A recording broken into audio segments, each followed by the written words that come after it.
Hello everyone, welcome to the stream. We're gonna get started in a few seconds or so.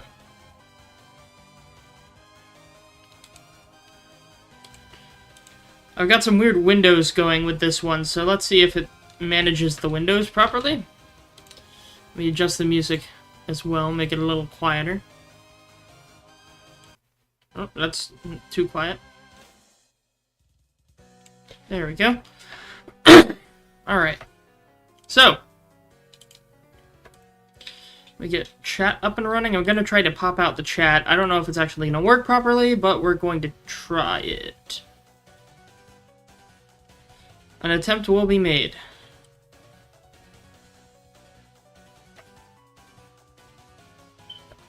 Oh, come on. Of course, as soon as I start streaming, our smoke detector starts going off. Let me see if I could maybe take care of that. Here, give me some minutes to see if I could address that right now, or if I'm gonna have to do something weird for it. One moment.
Alright, I'm back. We'll see if it keeps happening. Literally, as soon as I start, the second I click the button, my smoke alarm starts chirping. So, my roommate, he's going out to the store right now, and he's gonna get some 9-volt batteries, because we don't have any 9-volt batteries. So, Lord, of course, this has to happen.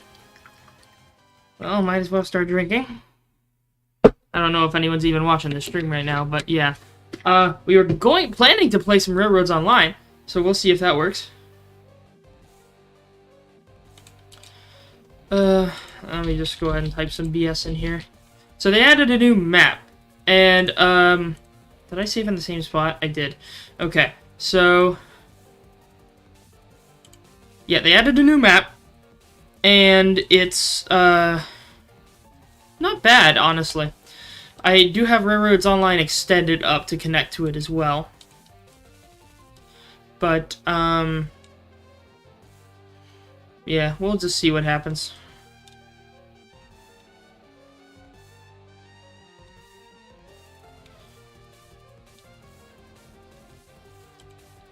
Here, let me black this out for a second while it's loading. Can I do a monitor, or can I do a webcam only? I can, yes. Okay, there we go. So while we're waiting, I guess I'll speak a little about this weird stuff. Anyways, so I just got back from Tampa. I went to Busch Gardens. That was nice. Oh, and it's giving me a bitrate warning. I don't think I can change my bitrate while I'm in the middle of streaming. Can I? Yeah, no, I can't when I'm live. Can I, like, acknowledge it so I can make it go away? Yes, I can. Very good. Good connection. There we go. That's the first time it gave me a good. It's either excellent or nothing, which is strange. It's the first time it just gave me a good. But, yeah, so I'm just waiting for the game to load up right now. Oh, I think we're heading in. Let me change it back to this version. Turn the game capture back on.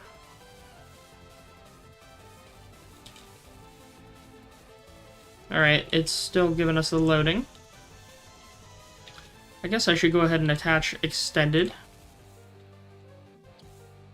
Pop out chat again real quick. Alright, so... Oh, did we make a trip all the way up and down the mountainside? That would be cool if we did. Is the game initializing itself?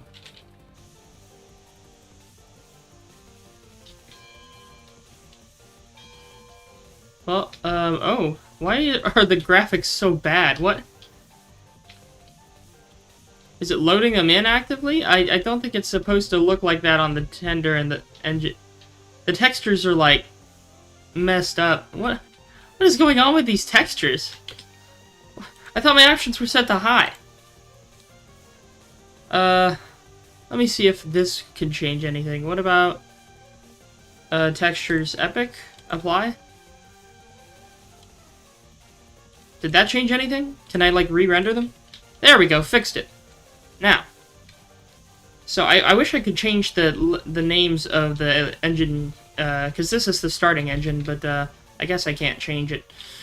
But anyways, we are here in this map. Let me go ahead and pull up my other map on the side. You all can't see it, but, it helps me manage everything I need here. Go ahead and pull up our engine as well. Pull up the controls. Open them up right here. There we go, we got full control, so it'll tell us how much fuel. We do need a bit more fuel in this locomotive.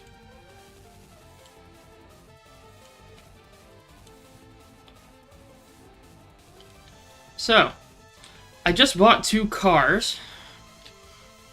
I want to line the switches for... Actually, why line the switches when I can line the track? Let's use the re-rail tool, because I want to do a wood products car. So this is what I have gotten started. All I've done on this map is I've gotten like the basics of some railroad stuff set up on this map. So we have our starting area here that I haven't changed much. I bought these 4 cars. I have a new railway, too. I need to get an extension that lets me rename the starting engine, because I want to rename it. But anyways, here, let me take a sip real quick. I take my shot.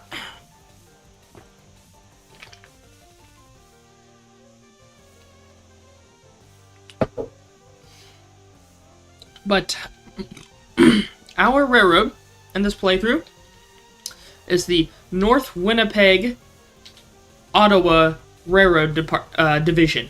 That is the name. So I wanted a funny acronym, so it spells out N-word. I just thought it was silly. Look, it's okay because it's just the word N-word. See, it's okay. It's okay. It's okay. We're fine. So in terms of assets, our railroad has the one starting locomotive, which they changed it. You can pick your starting locomotive. I chose Montezuma. And then they gave you these tiny little starting wagons here, which are good for taking a little bit of lumber, but they don't automatically load, so I think they're trash and I'm not going to use them. But I'd rather use the big wagons. Now, what we are going to probably be doing is I'll do the basic... Do I want to do a basic log run? Yeah, let's do a basic log run. Then moving these wagons were for nothing then, but alright. Oh, what's going on here? Okay, there we go. And it gives us the overlay in-game. I don't think you can see it because the code's injected, but it gives me a little mini-map view. So this is our engine, Montezuma. I do want to rename it, but it won't let me right now. I'll probably have to figure that out later. So let's toss some wood in there. What's your water level at? Usually water level works strangely in this game, or at least I don't fully understand it. Come on, let me in. Let me in. Let me in. Oh, there we go. Water's at 1.6. That's okay. Should have enough for now. I guess what we'll do is we will head forward and do a log run. Give it a little bit of regulator. It is a beautiful engine, though, I will say. Montezuma is always a beautiful engine. Even though she is kind of tiny. I mean, some of the Disneyland locomotives were based off very similar ones to Montezuma. So, it's not bad, not bad. I did ride the railroad at Busch Gardens when I went. I mean, I've ridden it before, but it's still... Oh, I did not want to move that one. I wanted to move these two. I moved them away, now I'm moving them back. Oh well. We're going to do a simple log run. Need to make sure we're lined up for it with the switches. Thankfully, the extension I use lets me change the switches easily. Wait a minute. There we go. Alright, let's kick the reverse. Up the regulator, off the brake. Inch back into these. You have to link and pin them manually. And they do give you a little lantern you hold, but it's not the best, honestly. It's kind of tiny. Alright, so there's the first one. Oh, and it moves dynamically when you move, so it doesn't give off a great amount of light. But whatever. Alright, let's go in the tender. Alright, not the tender, the cab. And let's get going. Make sure we're lined into the approach. I believe we are, yes. We're lined into the approach. I tried making a loop at the logging camp, but I don't believe that's going to... Like, I don't have the good terrain for it right now. So right now it's just a back end. Oh, wait a minute. Oh my god. What? Why did we leave the cars behind? We linked them. Come on, we linked them. You all saw that? I put the pin in. I linked and I pinned.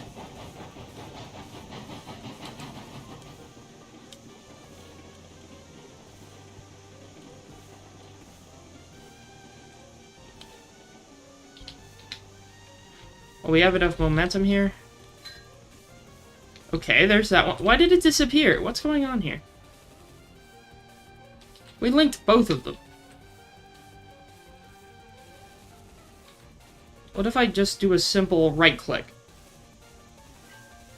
What?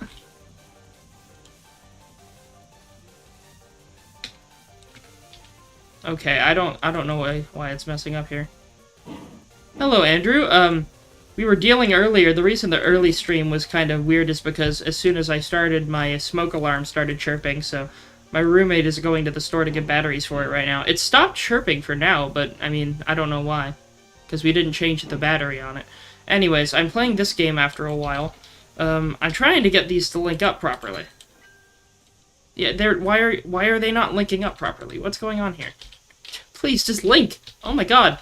Link! Damn you. What if I push them? What if I push the cars? If this ain't gonna work... Here, let's try this. Let's move them to the front.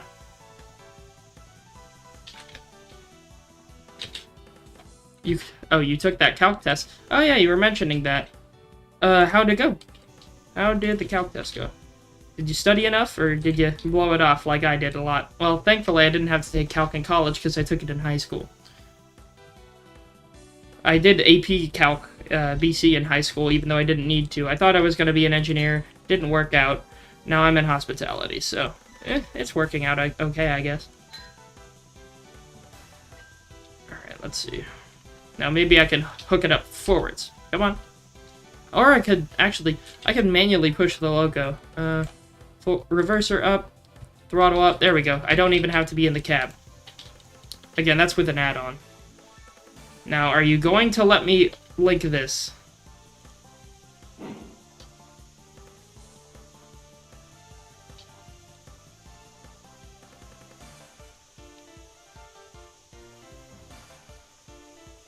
You gonna... No? What's going on here?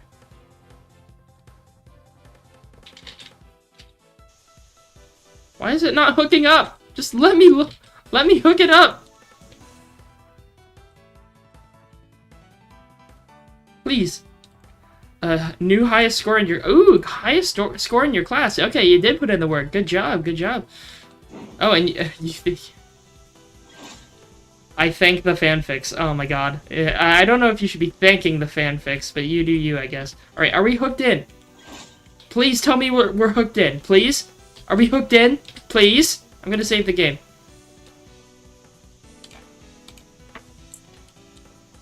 Wait a minute. What's the save down here? Yeah, it should be fine. Remove linked pin and it will link. Well, I think I got it to work, because for some reason the back one is not liking me. Come on, let me in the cab. Please, let me in the cab. In the cab. I'm pressing the button. Let me in the cab. There we go. Jesus Christ. This game has had some weird development stuff. Like, it kinda... I was saying I was saying to Ricarius earlier, that this game kinda had a, bit of a yandere div type lead on it, and pushed a lot of people away from the game, and pushed those people to start making their own game. But until that game comes out, I wanted to replay this because I've never played on the new map. It's been over a year since I played this game before. This is my first time streaming it after I've started this new save, but before I started streaming it tonight, I put down some basic infrastructure and stuff, so... I do wish they made it a native feature to where you could rename your starting engine. Like, really? Why is that not a thing? Oh, also, let me turn the sound down. I know that's a little loud.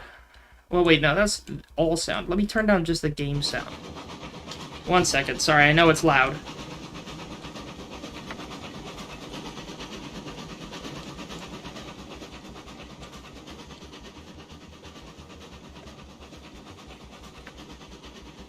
But yeah, welcome, Neil. Didn't notice you at first except for your message. Okay, let me back in the cab, please, please, please. Okay, there we go. Can't even hear my music now. Where's the music? Oh no, skip that one.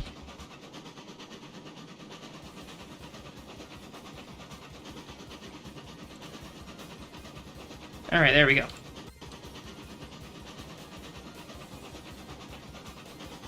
So, let me have the... And again, y'all can't see Railroads Online extended in the background, but it is helpful to have. Alright, let's get ready to... arrive into the station. So we did, last time I did end up making a route up to the iron mine, and I believe I tested it successfully. But you won't find that on stream, because I did not do that on stream. But, this is the first time streaming this save. It is nice they do let you pick a, starting locomotive, though. That is appreciated. It's just weird that they give you those tiny starting wagons, but those starting wagons don't have the auto-load thing that the regular wagons do. So that, I mean, that is weird. I don't know why they wouldn't, but I don't know. I guess it just makes them useless. I would have brought them with me, but I'd rather just have 2 cars instead of manually clicking each time.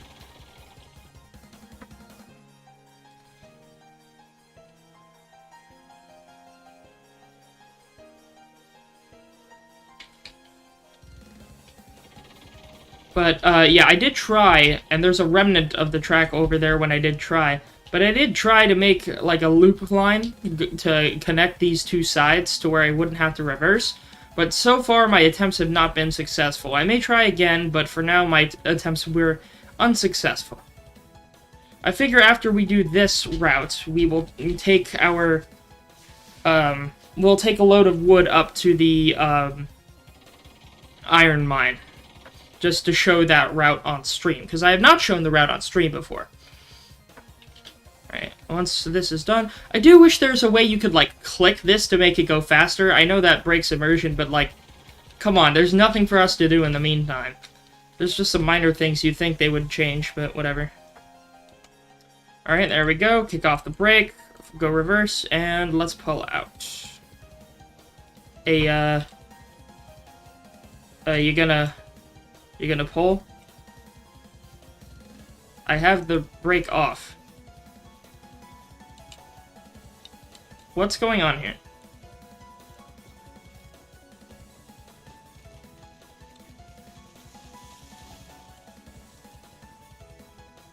What are the brakes on? What's going on here? This brake's off. Why is that brake on? What? I never had that. Did we power through it before? What's going on here? I never put that brake on. Okay. What, is it a ghost brake or something? Is the train haunted? Ghost train? I mean, that would be cool. That would be a cool Easter egg if they added, like, a ghost train that only appears on Halloween night or something like that. I think that would be cool. Be interesting.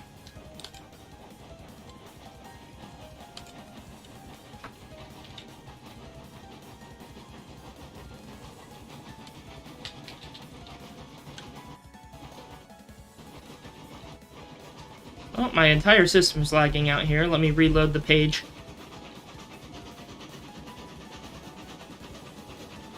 I forgot if they still have max speed for these locomotives or not.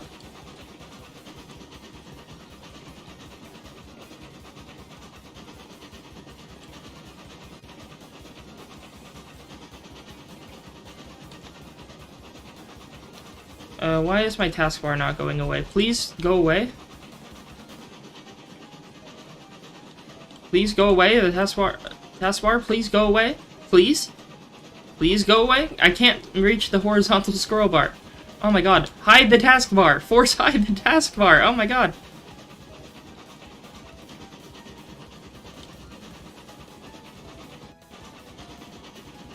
Well, I can't reach the taskbar. Okay.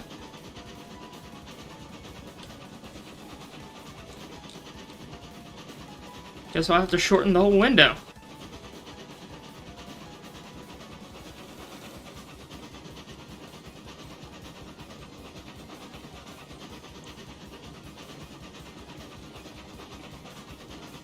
We'll come back back here after we drop this load off.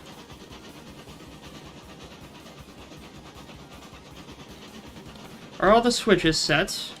No, they are not. You almost started going up the mountain line early. It's a good thing I can flip switches before I get to them. That is nice. So I need to drop them off in the log section, which is over here. You know, I probably should have brought the other cars with me, but that's fine, I guess. I can maybe buy another car to bring over. Have 3 instead of 2.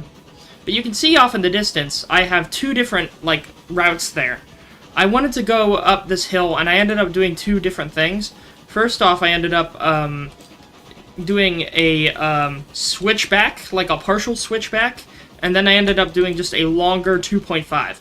So that should be a full 2.5% grade going up that hill. And it was very tedious. I will say it was extremely tedious, but I think it was worth it. So, honestly, look, it's a sacrifice I was willing to make.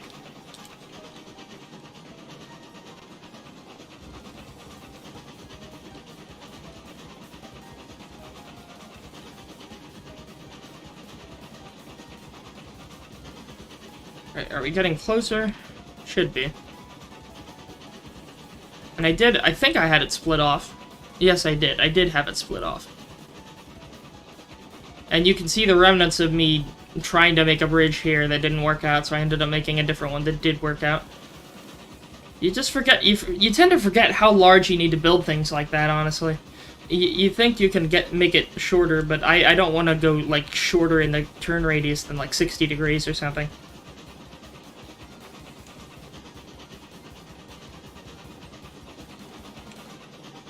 What a beautiful locomotive, I swear. Oh, let me pull the whistle. Nice. Toss a bit more fuel in the hatch. Did it count? Close enough, whatever.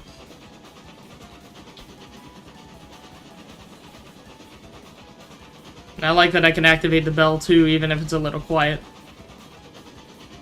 And of course the cylinder cocks. Even though you don't need to. There's no cylinder cock mechanics in the game, it's just a visual thing.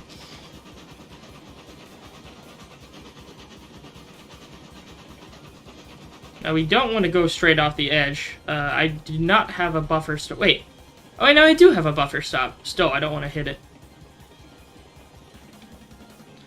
I mean, theoretically, I could have made a loop line here, but I figure, like, with a drop-off like this, it would be weird to have a loop line. Alright, let's start unloading. There we go. And I like that it shows up for the amount of logs in here. That is nice.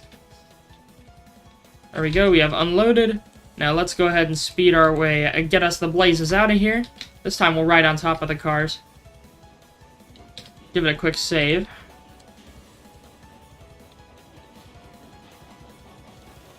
There we go. Do some parkour.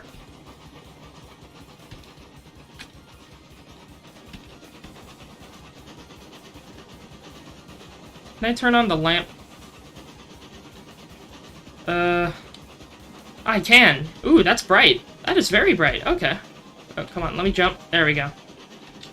And I can have my lamp out. Can I zoom out? Yes. There we go. And they do give you the little John McRailroadman outfit here, or however Heist says it. There we go. And they got the oil lamp, and it does have dynamic lighting, which is nice. It's an interesting butte over there, or whatever they call it. What a butte! But yeah, you can see the route heading up here. How much cash do we got? 22k. Now could be a good time to buy another car or two. So let's see. Locomotives. I want B-flats. Yes, okay. So, number is... Oh, how did I do the numbering system? Wait. Close. How did I do the numbering for these? AF01. Okay, that's how I did them. Okay, so...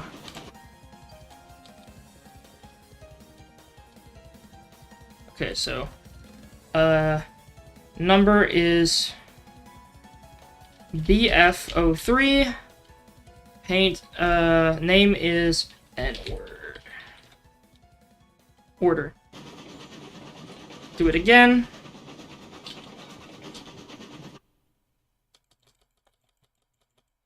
Okay. Then this is BF04. Edward. Order. There, now we got 4.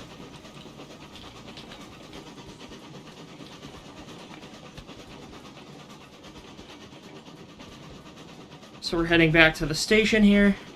Do I want to load these into a certain section? Stick them in B section. If this is my impromptu yard, I should probably make it a little bigger, but whatever. Alright, we'll have them go through here. Cut off the reg. Yeah, we'll park these 2 wagons right here. Then we'll connect all our new ones.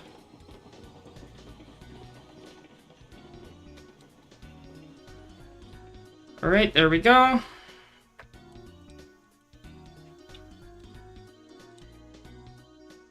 Go ahead and detach this.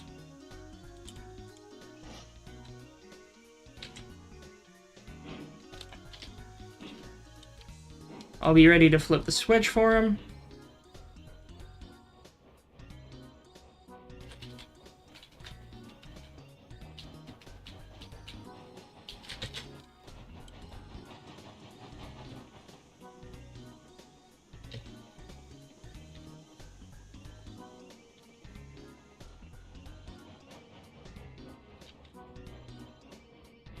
There we go. Have you come forward.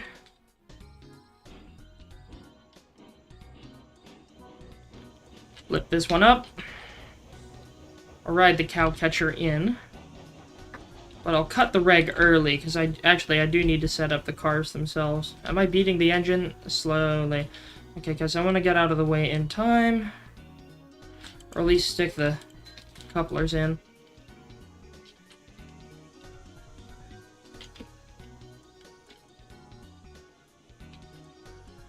Wait, I want to kick on your brake. Where's my... Damn it. I should have done the other ones first. I was trying to work too fast. Now, did I connect this one? Nope. Oh my god. Okay, let me try this again. On the brake. Full rev. Off the reg. Yeah.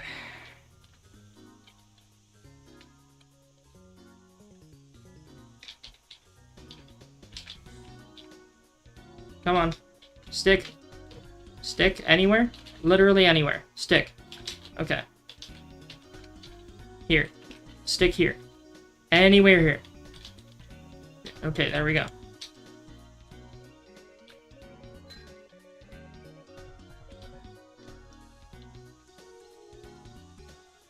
Now, can we do it?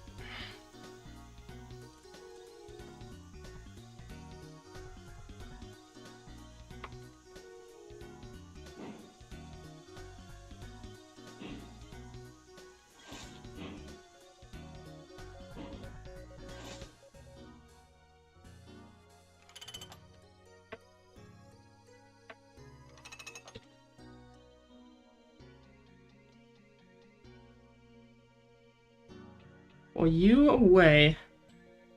I should have done this faster. Oh well.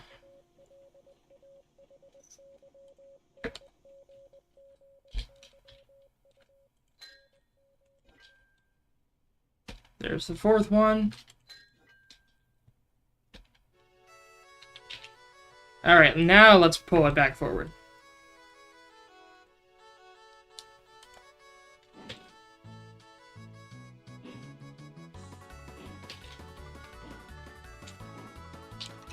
Oh, I forgot to turn off this one's brake.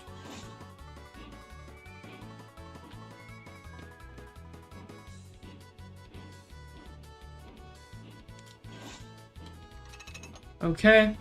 Now crank on the reverse.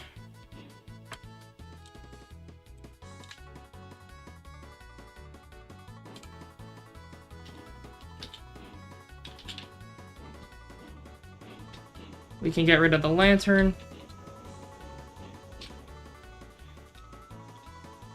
Save game.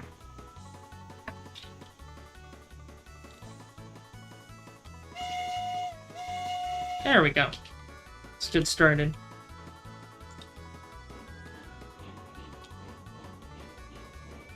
All the brakes should be off, I think. Let me check. I need to check the line.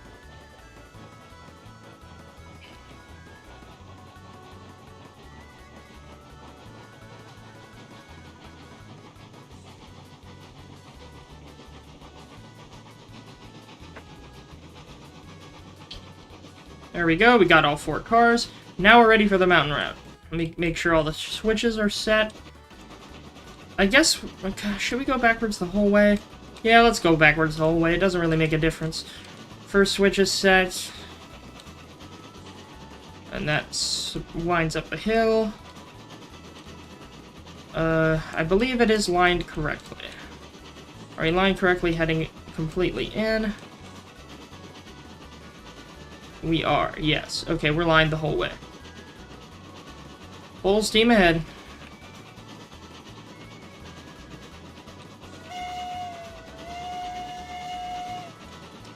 Now you'll get to see what this route's like.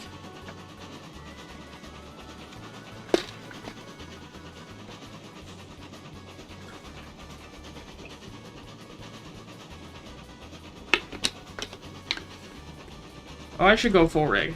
Don't know why I didn't before. There we go. Full rig. Hopefully, I can work with 2 cars. I don't know if it can work with 4. We're about to find out. Oh, we need more fuel, too.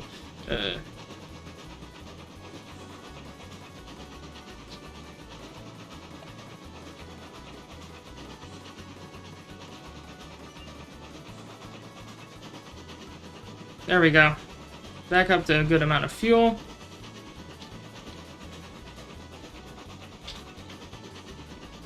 How are we doing?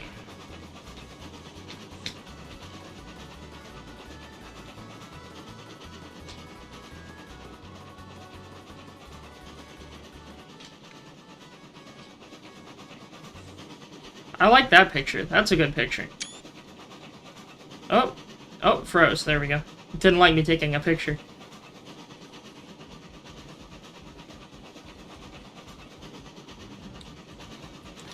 We'll turn down this sound a little bit. Still a little loud.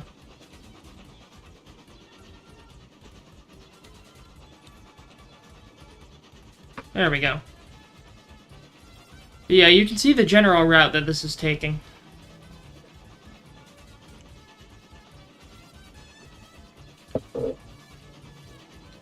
I like that they gave us a dedicated bridge piece with nothing under it. That way you can go over things properly. We should have got that way earlier, but you had to be finicky with the 3rd bridge type, and it had to line up perfectly.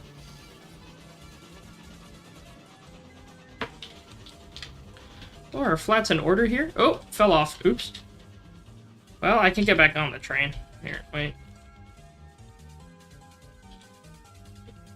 Hey, game, you gonna let me go first person again? Okay. Oh, wait, can I reach back up here? Can we make it? I can hear it coming. There it is. There we go. There we go, we're back on board. Thankfully, the reason it took really long to make this route, like this route did have...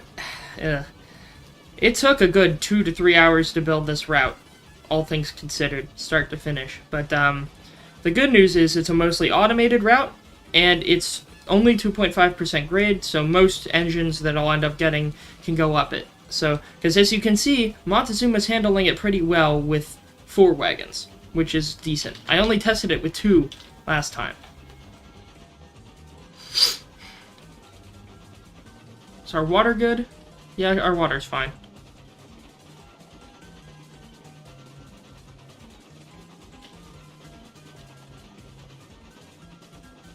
I think that's part of the switchback right there. Yeah, you can see where it switches. So there's the first switch on the switchback. Then it goes, and there's the second switchback over there, and then it switches back up a 3rd time. But then after the last switchback, it reconnects with this main route. So that switchback thing will rejoin with this line that we're on right now. There's a remnant of me trying to make a bridge that stretches around that side. I like to leave some remnants of old things in, just as a reminder of the weird things I tried. Interesting little architectural things. But yeah, so there you can see, I believe that was me attempting to connect another branch that curved in. Oh yeah, so both of those were trying to branch off from this line right here. You can see the path it followed. And it didn't end up working out, but, and you can see here is where I connected it to this line with the switch. So I leave that there as a reminder.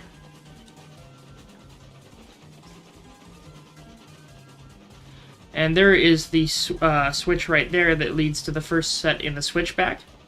And you can see the sort of track it takes down there. It's still at 2.5%, but it was just trying to get down the hill a little more directly. But that involves more work, and I don't care. Choo-choo. I wonder, does the whistle thing work here? Oh, it does.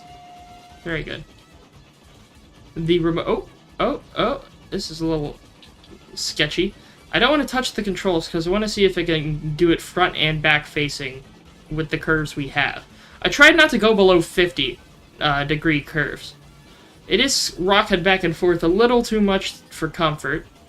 I hope it doesn't derail, knock on wood. Yeah, we'll see. It didn't derail the first time. But eventually we will be getting to the top, the crest of the hill, and once we get to that point, I will have to find a sweet spot for the brake. I want to take this point, once we reach there, I want to find what that sweet spot is, so we can get it working properly. But I do believe that we're going on another big loop. Yes, we are.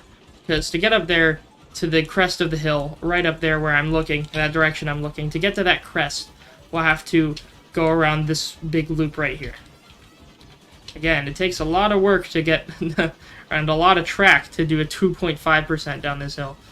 I could probably do it way faster using steeper grade, but that would probably only be accessible by, you know, what's the word? Those big the cog engines.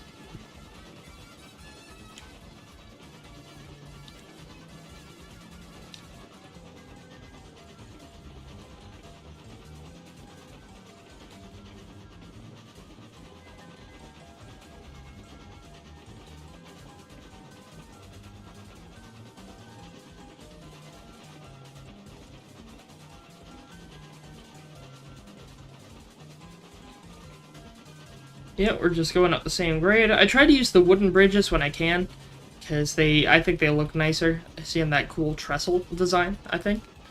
But sometimes, you know, you have to use the big steel bridges. It is funny thinking how expensive a railroad like this would be, because, like, having to go on the terrain and snake on the terrain. Because think how much money it would take to build all these bridges. How much steel. Would it even be worth it at that point? You'd use all the logging just to build the bridges.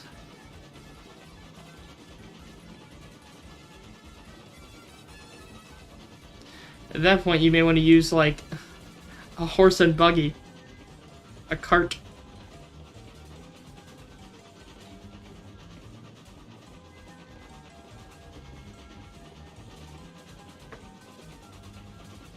Kind of makes me want to get City Skylines too. I heard that game's... Oh, what happened there? What happened here? Why did we...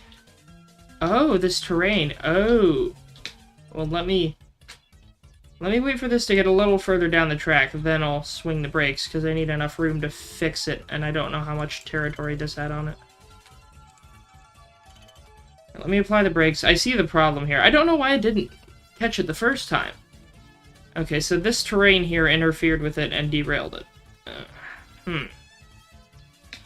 How long is this section of track is my question, because if these cars are still on it, I don't want that interfering when I delete the section. Because I can delete this section, no problem.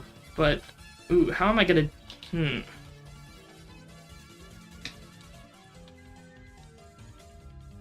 I'm gonna have to let these roll a bit more.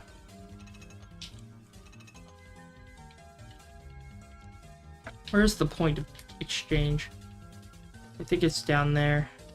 Yeah, we'll have to let these roll a little more. I don't know why it didn't derail it the first time, because we did a full all the way there, all the way back run, and it didn't do anything. Like, it didn't mess up. So I don't know what's going on there.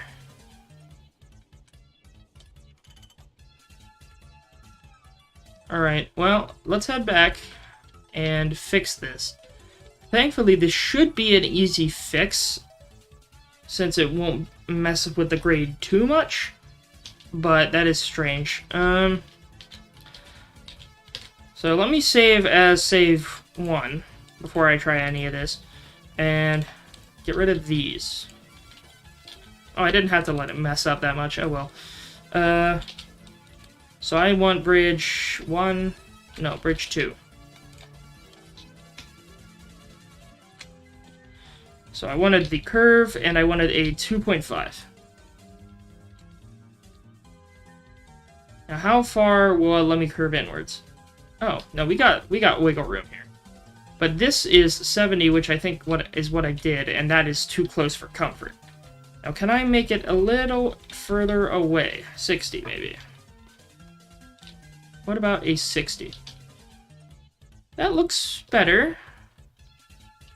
I don't trust it exactly, but...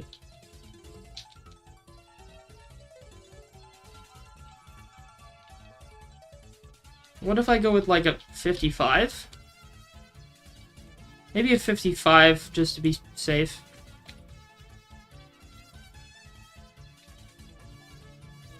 Would that do much? Or would it... Oh, it would cause issues on this side. Ooh. Ooh, I'm gonna have to, like, thread a needle here. 58? I need this car out of the way.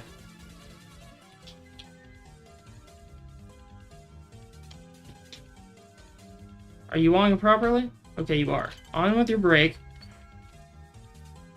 I want this to work out properly. I don't want this to mess up. I don't want to make it a 3% grade, but if I have to, I guess it wouldn't be the end of the world. I just hope I would have enough to crest it. I mean, if it couldn't crest the rest of it, then I don't know what would happen, but 58% would... That would cut into this side of the hill. Oof. I may have to go 3%. Maybe like this?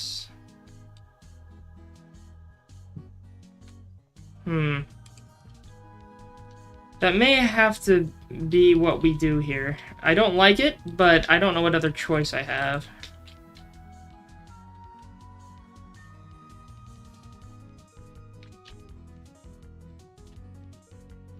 Let's lock the tender. Ooh, that means I'm gonna have to lock this too. Let's re-rail. I have to readjust how this whole thing works. Ooh. Ooh.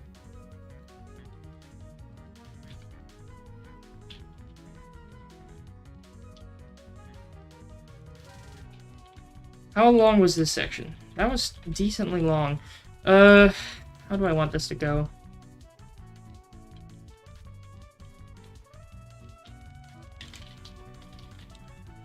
Maybe after this section, we'll immediately start going down. If I connect it, or at least have it try to go in something similar, if I went down to a 2.5%, how much difference would it make? Not a terrible amount. A 3% would almost get it there. Hopefully that won't make it stall at the top. I hope not. This is a imperfect fix, but I hope it works. Okay, so we have a connection here. I guess, wait, I could use bridge 1 for this. Or bridge 2, if that was bridge 3, I don't know. And just connect it up here. I really don't know if this is gonna work or not. I need something to roll down here properly. Oh, I did it from the wrong side. I forgot that it's dependent which side you have it start on. Annoying, but whatever.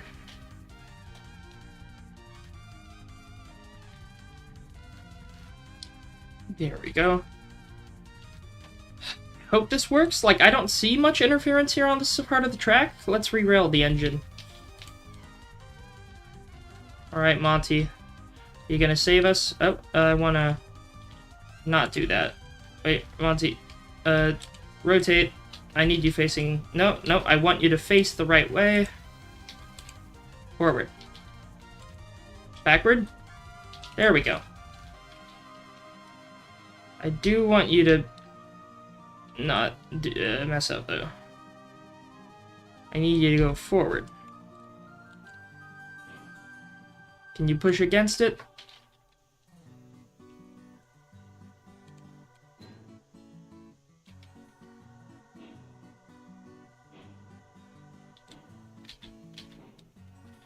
Alright, off the reg.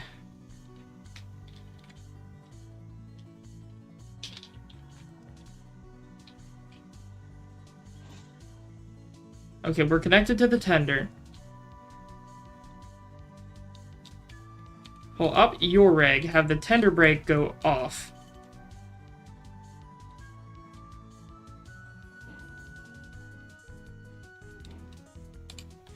Alright, full brake on the engine.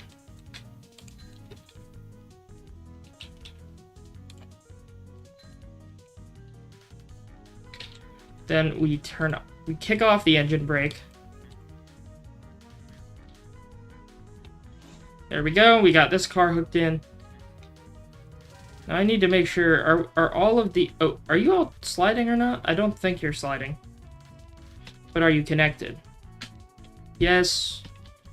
Yes, okay, we have connection. We want to kick off your brakes. Okay, maybe not entirely. Maybe have it like half or something. Are either of you set up? No, you're not set up. There we go. Okay. We're back on track here. Let me full your... Wait. Full logo brake. Kick off this brake. All brakes.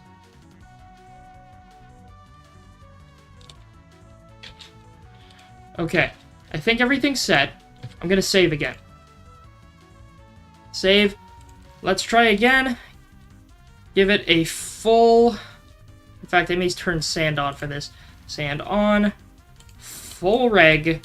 No brake. I need sand to get started here. But if we can pull up from a dead stop, that's a good sign that we can make it... I could have made this a 3% if I wanted to. I don't know why I made it a 2.5.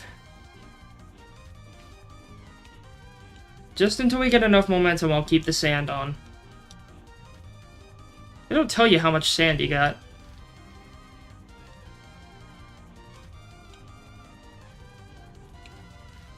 Alright, maybe can I get rid of the sander now? Because I know Montezuma never really had any wheel slip problems when I used it in the past. Or at least the way I used it.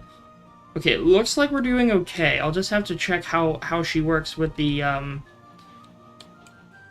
downwards trip. Now I'm going to kick on the brake a little bit. I want to maintain our speed, or make sure our speed doesn't go terrible. We are on the downhill portion. It is completely downhill from here. Just like my life. But, yeah. Alright, let's see. Oh, our brake's almost a little too powerful. Maybe have just like a... I'll give it a little bit of gas just to get our momentum. And then once we get a little bit more speed, I'll go ahead and put on a brake. Probably 2%. There, 2% brake. Is that still making us lose speed? It is! Wow, your brakes are strong, Monty. I thought you didn't have air brakes. No, you don't. You don't have air brakes. What's going on here? It's just friction brakes. The slightest brakes have the biggest difference. But then if I don't put any brake, you're gonna go out of control. 1%? 1% brake. That's still making you slow down. Yeah, you... My god, how strong are your brakes, Monty?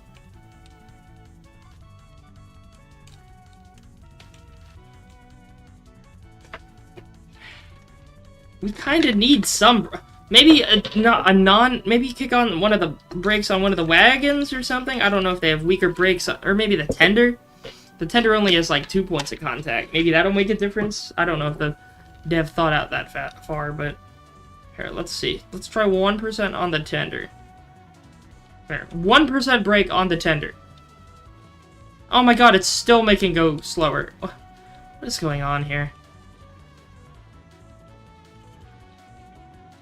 Wow, that is insane.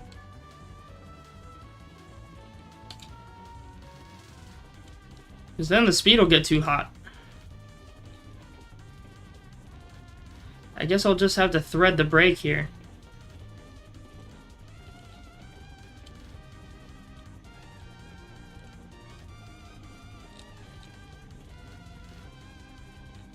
Maybe I'll have to set a brake and power through it a little? Will that work?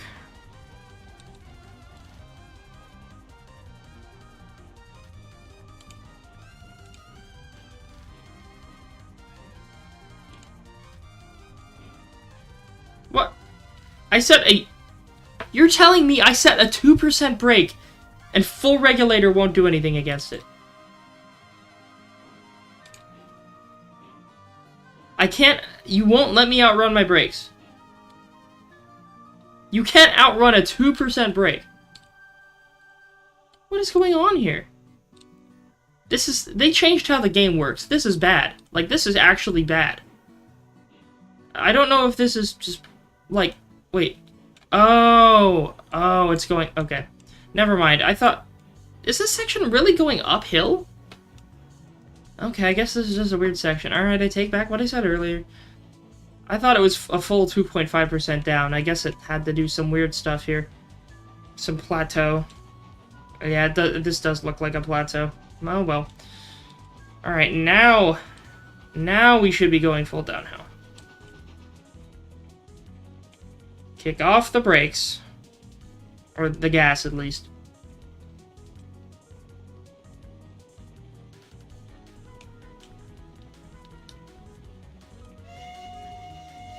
No, we're low on fuel again.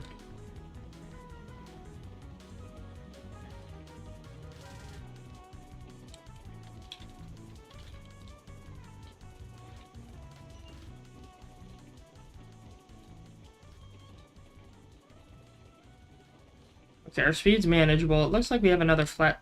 No, it's an uphill section. Okay, why did I do this track like this? I think I met in halfway. I don't like this decision because it makes it more manual, but whatever. I should have just had to go one... I should have just gone one direction the whole way instead of trying to meet in the middle.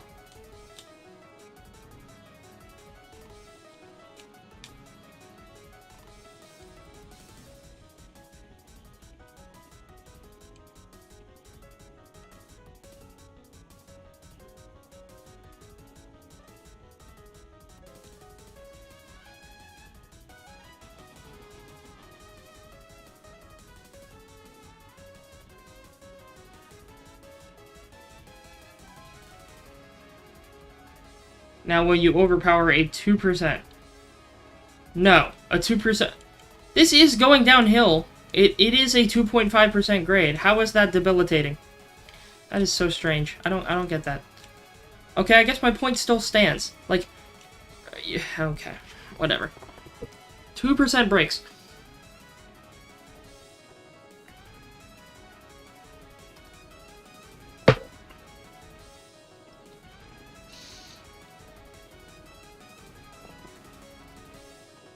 I gotta, like, tap it. I wish I could set a constant brake.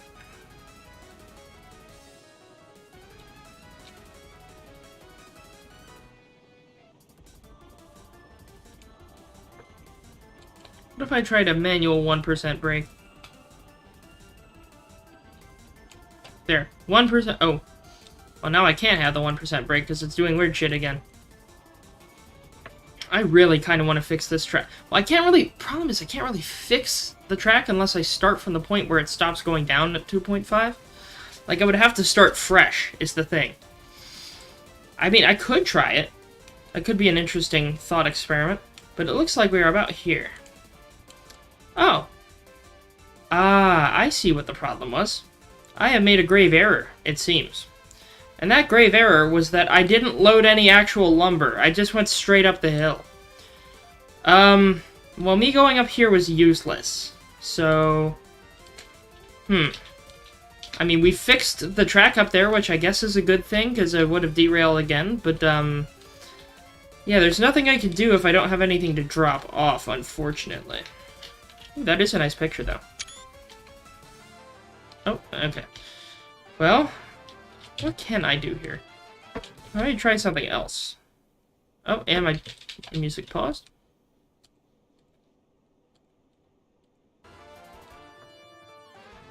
I may have to do the lazy thing, honestly.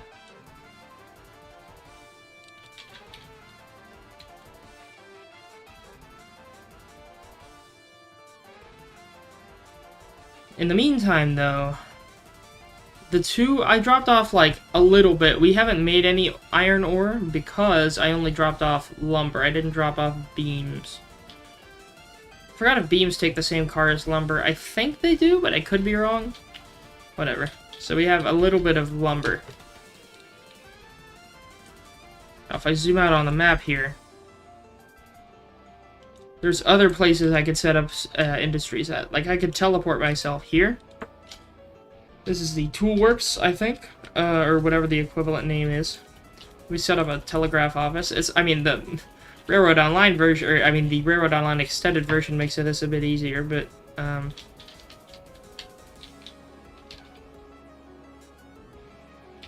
where's the door? How did I rotate this earlier?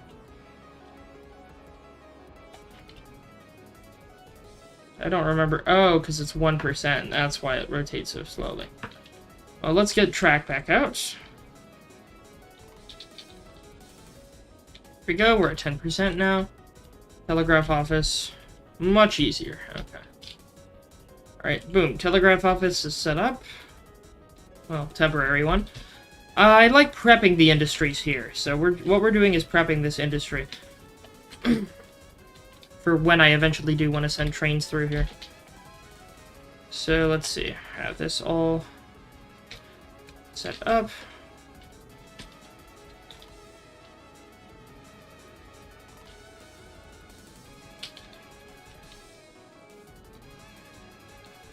So this is 0%, I think.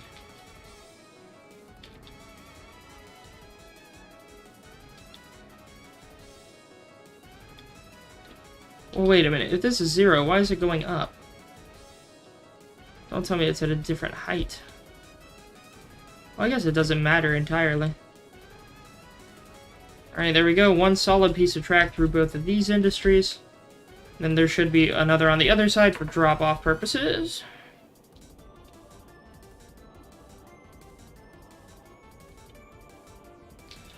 We got the coal drop-off. We got all of it. Okay, set up these tracks.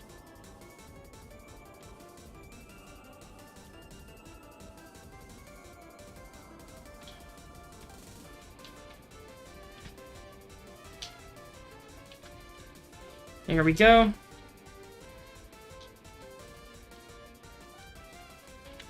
Now when I zoom into this industry, it seems like there's another one close to it. Let's see what this one is. It needs... Is this the coal mine? This is the coal mine? And it's right next to the... Interesting. That's an interesting placement of industries. I mean, theoretically, it said I could place my own industries if I wanted to. Maybe not the mines, but I could, like, place another sawmill if I wanted to. See? I think that's insane, but whatever. That's an interesting feature. So let's go ahead, set up a rail here. I guess I could go ahead and do all the infrastructure for this section. Ah, I see it's slightly offset. Ah. Well, maybe I should start it from the furthest outside. Far out, dude. Would it kill you to center your industries? That's a skill issue on the matter of the builders. Is that a berry bush? That's a berry... Well, no, that's like a flower bush. I mean, don't some flowers make berries or something?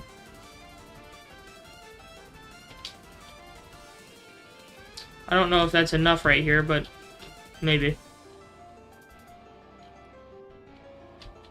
So, assuming this works the way I think it does, we could go ahead and do 2 bubble loops here, since I don't think there's much else that this branches off from this industry. More so just open terrain. There's also another place over there. I think that's the oil well over there. But it looks like we can do a decent loop here. So let's go ahead and snag ourselves a turn. And let's make a loop. I want to do a 60-degree loop around. That way I don't have to worry about going backwards. I like having the engines go forwards traditionally. And if I have to waste my time making a loop, so be it.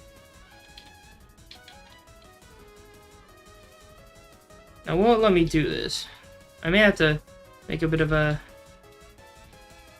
ramp, almost? Well, let's see what it has me do. How far could I take this? Okay, it will disappear into the cliffside, so I will have to add a small grade. How much of a grade do I need to get through this? 2.5. Should be fine. Yeah, 2.5 works. Clear out all these trees. Hate those tiny trees they added, those. Those tiny trees are buggers. Like, I hate them so much. Because they can mess with the physics even though you can't see them. Like, if you build track over them and they cover them in the perfect way, like, it's annoying.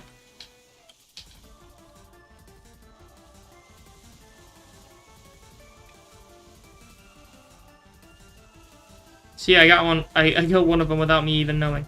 And see, it's stuff like this. It barely sticks up, and if you don't notice it, you're boned.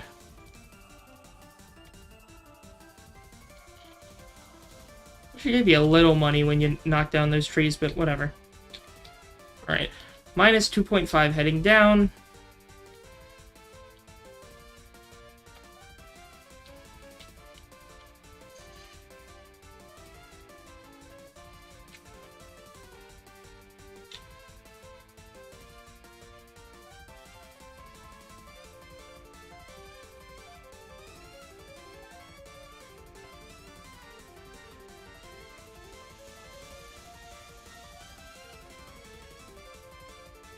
If I wanted a 1%, how low would that be? Start there. I guess I could just do something simple like this, like a 1% that starts at this curve or something. Hello, Fibbly. Welcome to the stream. I'm currently building some track because I messed up earlier, and I want the Lord to forgive me for my past mistakes. So, I am just trying to connect a bubble loop here to the coal mine. Just wanted to watch the stream, but YouTube told me to turn off your ad blocker. Oh, if you have a uBlock Origin, go and update the, purge your caches, and then update the filter list. Because, yeah, the YouTube could be really, really annoying with that. But, never doubt the ingenuity of people to get around it, you know?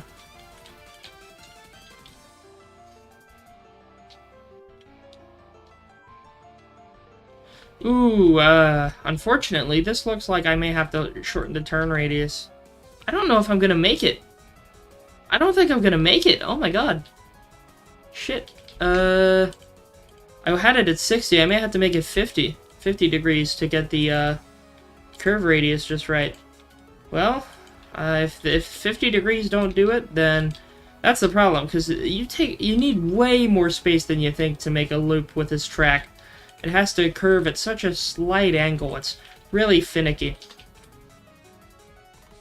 Comfy trains. Yeah, I'm starting again on a new map the game had. I hadn't played the game for a while, but I had made a big oopsies to where I had tried building, or I had taken up a mountain route to get somewhere and to drop off wood.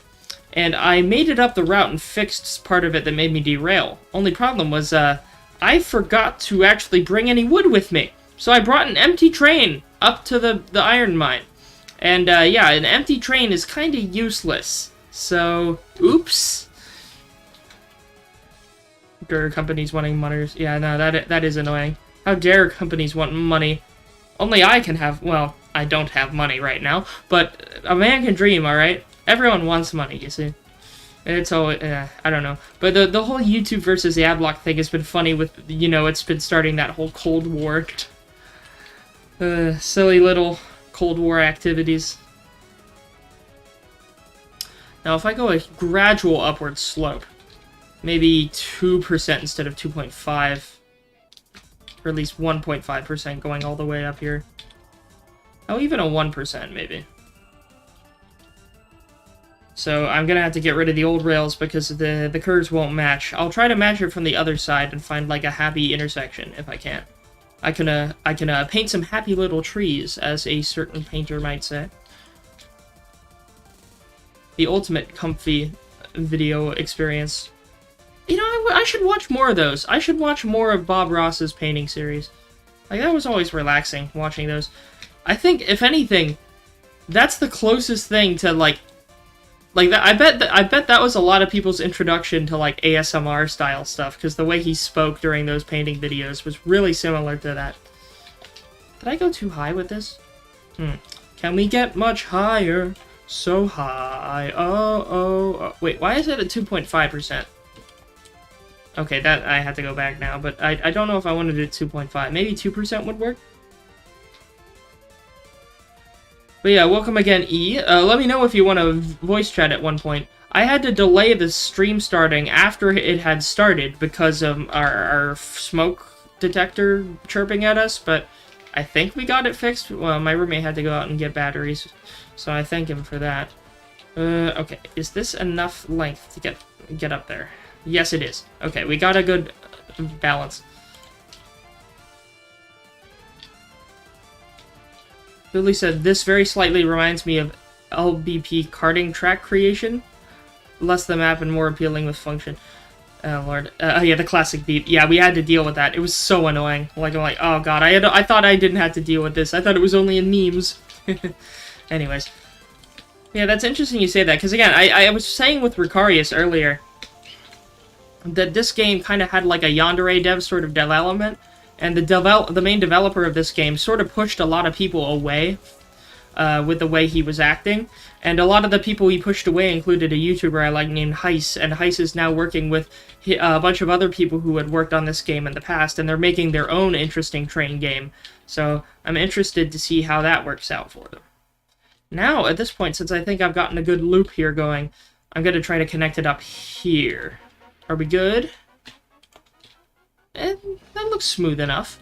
But you have to remove trees from the line, or else it'll mess it up. Like, this tree, I think, is too close for comfort. Oh, no, not that tree, this tree. You don't get any money for logging trees down, though. But they do get launched like that! Oh my god! Yeah, the Unreal physics can get weird. If you chop down a tree and get stuck on it on the wrong way, it'll, like, launch you. Like, let me see if I can interact with this tree or get crushed by it or something. I don't know. When I was playing this game one time, I got launched. The tree space program. Indeed. So, let's head back. I haven't even gotten close to connecting this to existing railroad infrastructure yet. But if I go back to where I had parked my one train that I have right now, my starter train, they let you pick starter trains. They didn't used to do that before. But if we teleport back to it, I had to fix this route because it caused a derailment earlier. But here's our train, and as you can see, there is a lack of any wood products on my wagons here. I meant to load them up, but I didn't load them up, and now we're all the way at the end of the line. We're here at the iron mine, and I have no wood products to drop off at the iron mine. So, yeah, unfortunate. Fiddly says, how many train creation games does this world need? Well, this one is flawed in a lot of ways, and, a lot of people were enthusiastic, and it's come so far, but people think it could go better, so I don't know. Railroad Tycoon 3 is an old game, but I do enjoy playing that sometimes. So we're gonna go downhill. We're gonna go fix our mistake. I could cheat and teleport everything down there, but that's dumb, and I'm not gonna do it. What fuel do we have? 33%. Let's put some wood in the firebox. Funny enough, engines actually, like, wood-firing engines instead of coal-firing engines, they burn through, they vaporize wood. Like, wood goes by so quickly when you're using that to fuel them, compared to coal. Anyways, let's off the brake and off ourselves. Well, no, let's not do that. But let's head all the way back down the mountain, which is going to be very sad because I should have brought wood with me, and I didn't. I guess it's a good way to test going down. One train? That's so much. Yeah, no. Well, I could buy more. How much money do I have? You get money by dropping off material. I have $1,700, which is a decent amount. Oh, we're going downhill. I need to up my brakes here. Because if we go too fast, you will derail. Unfortunately, I found something weird where if the brakes are really sensitive. I think they changed it. The brakes didn't used to be that sensitive. But if you're going downhill, even like 1% brakes applied will completely arrest all your momentum. which is not good because I don't want to have to touch the controls a lot. So anyways, we're heading up hills right now, and we're just going to go all the way down the mountain. But we do have dynamic lighting. Let me go on to the front of the train, turn on our headlight here, and I can have a personal lamp by pressing this button. I could go third person like this, and it jumps. It's, again, Unreal Engine, so it's not bad. The dynamic lighting is as good as, you know, it gets with Unreal. Oh, shit. Shit. No! No, come back! No! No! Come back here! No! No! Shit, runaway train! Shit! Shit, no! Come back! Come back! Stop! Stop! Come back here! Damn you! I'm gonna have to head him off at the pass! I'm gonna have to head him off at the pass! Shortcut, No, I'm too slow for the shortcut. Come on, make it. Come on, we can make it. I see the trestle up ahead. No. Oh, no, I can't make it to that one. That's too steep. I'm gonna have to beat it off this way. Come on. Oh, that came out wrong. Don't pretend I didn't say that. Shit. Shit. We can make it. Wait, we made it! Let's go! Let's go! We made it!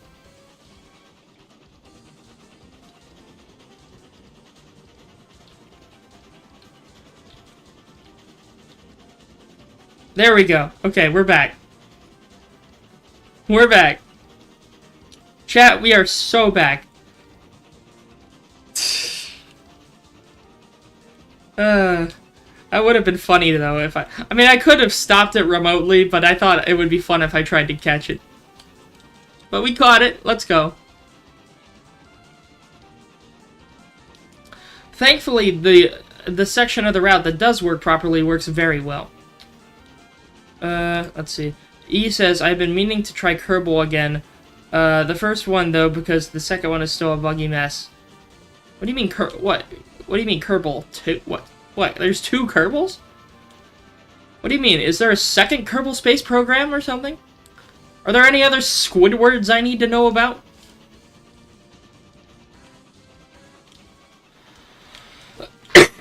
If there is a second, this is the first I've heard of it. Okay, we're approaching. There is a second? Really? Is it bad? You're making it sound like it's bad. I didn't know there was a second one. Also, once we get up this hill at the crest of it, which we're approaching, we will be facing a, the point where we derailed last time, earlier in the stream. So hopefully we won't derail, but we'll see. Let me blow the whistle for good luck. Such a cute little whistle. Love this little guy. I can do it manually, too. Watch this. And there is dynamic sound, too, which is nice. E says, it's buggy and the physics don't work properly. Fibbly says, I swear I recognize that name. I'll just take it as Kergleblitz? What? Well, he's talking about Kerbal Space Program. That's a video game. It's an old video game, too. Funny thing is, when I was at one of my Boy Scout summer camps, we had, like, a space-themed merit badge. I fell asleep in that class, funny enough.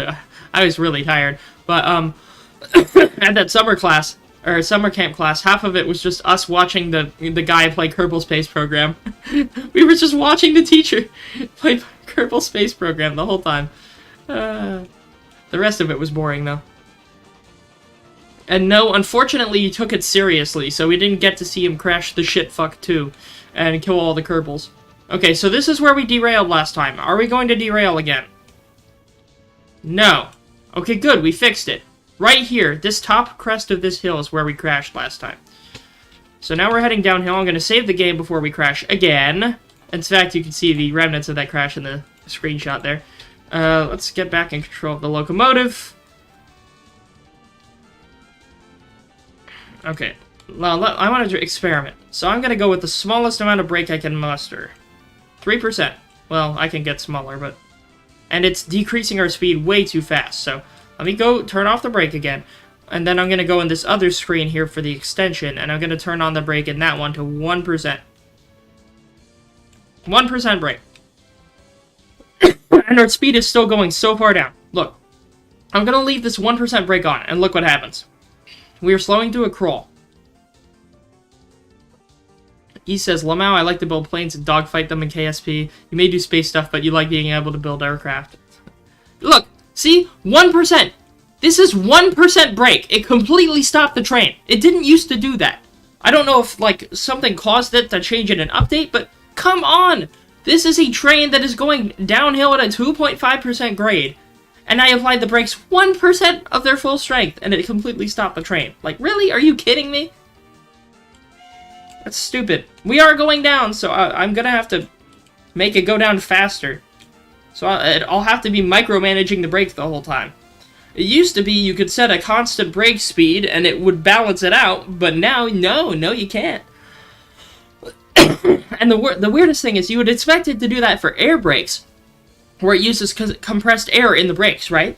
But this is the early 1900s, no, late 1800s. This is the late 1800s, and this engine is so early. This is one of the earliest, like, American-style steam engines, or at least, well, that's with a lot of caveats. But this is one of the earliest, like, types of engines used in the early 1900s.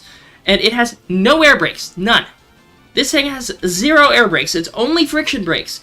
And somehow, with only friction brakes, this thing is, able to stop itself with 4 wagons. I mean, yeah, they are unloaded, but still, able to stop itself with 4 wagons with 1% brake. Like, and it's just the engine. Yeah, I could put brakes on every single car, too, but not even the Tenderike has independent brakes. But just the locomotive brakes stopped it on 1%, so I don't know what the hell's going on here. Yeah, the train is very sensitive. Monty has her quirks, I guess. The locomotives do get a little quirky at night, I guess. Watch this only happen at night. Yeah, no, the locomotives are alive and they're going to eat me. Funny enough, I don't think there's any modding scene for this game, but it would be funny if someone had, like, the Thomas Faces mod or something like that. But then again, this is a tiny game, and it's mostly only being worked on by the 1 or 2 developers that it has, because most of the other people working on it have jumped ship to make their own locomotive game with blackjack and hookers. I think it's called, like, Century of Steam is what it's called. But I watch a YouTuber called Heist, and he's part of that project. He does a lot of music. He made some music for this game, but he had it taken away from this game because the guy who made this game kind of did him dirty. Or at least I think that's what I remember. I may be wrong. Okay, this turn is kind of tricky. That kind of makes the locomotive go rickety. He said, so are the trains in this only cargo, or they're passenger? Well, they never incorporated passengers. It's only cargo that gives you money, but it's mainly meant to be a sandbox with a few economic elements. There is an economic difficulty setting, but anyways. So I'm going to avoid the switchback. That line down there to my right is a switchback where it goes back and forth down the hill a little bit more directly. But I made this loop that does the same job a lot better, so I'm just going to ignore that. The only reason I didn't tear the switchback down is that it works, and I guess if it works, I'm not going to tear it down. It's more to look at on the ride down. You can see the remnants of another trestle I tried to build earlier, and I built it too steeply. Turn the bridge into a ramp. Oh, Lord. I could try, yeah. Once I get back down to the bottom, I could try. I don't know how far it would launch it, though. Usually ends up not doing too much momentum once you do something like that, unfortunately.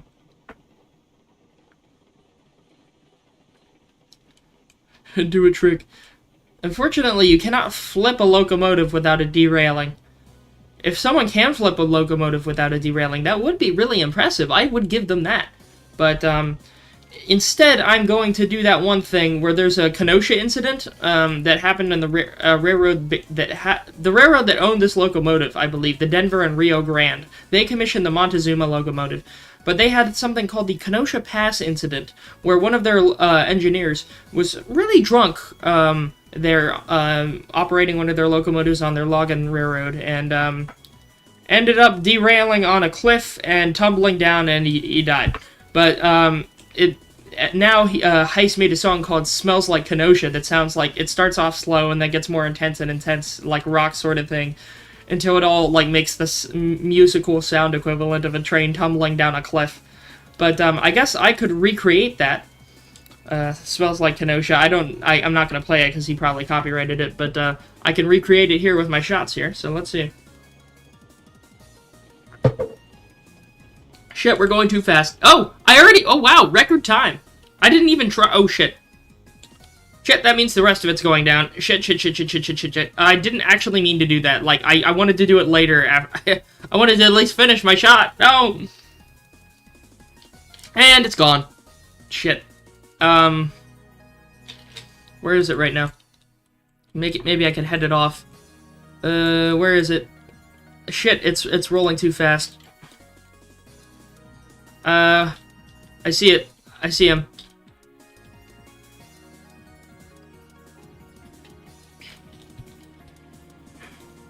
Alright, turn these on. On. Okay, brakes are on. Did I do it in time? There we go. Okay, alright. Well, I stopped the cars, but the engine is fucked. Wait a minute. No, there's only 3 cars here. Where's the 4th? Where's the 4th car? Did it tumble too? There's the engine.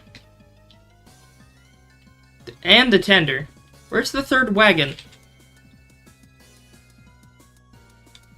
I only see the engine and the tender. Where's the 4th? Oh, one of the wagons already derailed. Okay. Well, I guess I Kenosha'd instantly. I didn't mean to do it instantly, but you all see what happens when you go too fast. I let the speed go away from it. Re-rail. We're gonna re-rail you with the rest of the train.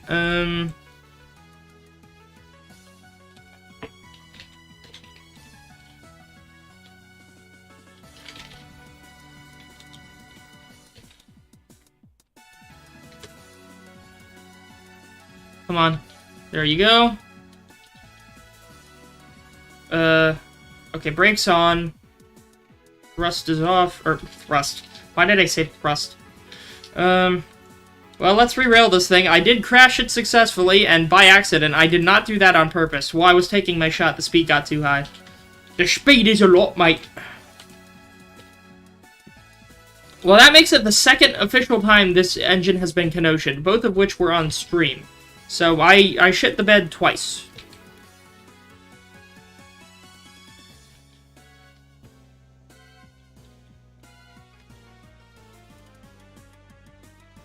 I do need to head up onto this ramp here. Come on, let me on. Let me on.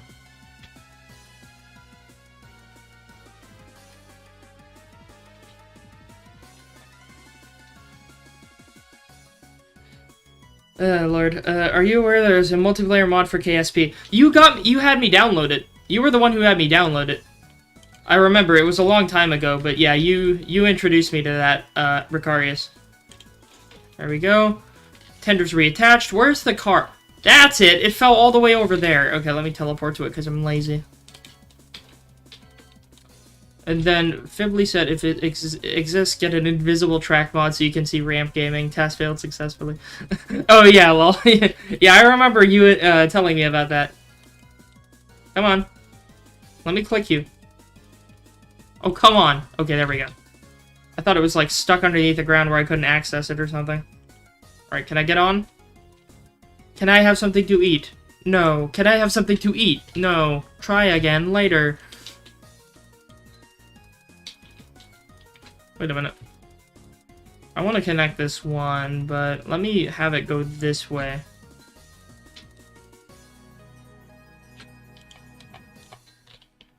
Damn it. No. Get rid of it. Of course, I missed the ball. Of course I missed the ball. Alright, let's tie the brake. Untie the engine brake. Retie the engine brake. Get rid of this. Untie this brake. Then connect it. There we go. Now let's head to the other set of cars and let's guide them in. This one's at 0. Oh wait, 100. Down to 0. 0. 0. Now they're free rolling. Let the train cook, let it go by itself. I did, and it crashed, so do not let him cook. He's gonna burn the goddamn food.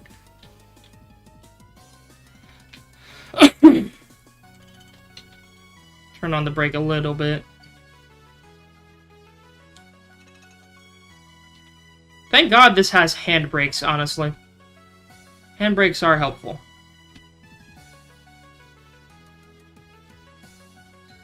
Alright, we'll set up the Lincoln pin here. Run forwards to get to the other one. Oh, shit. I would get crushed. This would be a workplace accident. People did lose their hands with these old Lincoln pin systems. Where, like, imagine trying to catch a car like that and getting your hand crushed between it. Like, people did end up getting permanently scarred from these. So, we have reformed the train, and let's actually get the wood that we were supposed to deliver, you know, to the iron mine. That's important. I can't believe I forgot that. I'm such an idiot.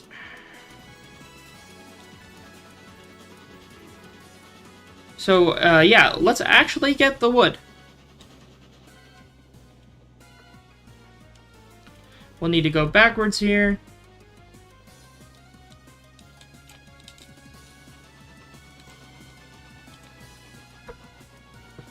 Alright, I flipped the switch automatically. You need an FPS game or a zombie game where you are a train operator trying to survive and keep your train alive. Hate to break it to you, there is a game like that. And, I also hate to break it to you, it's Choo Choo Charles. I've never played it, nor do I plan on playing it, but that game, sadly, does exist. And it was turned into YouTube, mascot horror clickbait. So, yeah. Unfortunately, your dreams are true.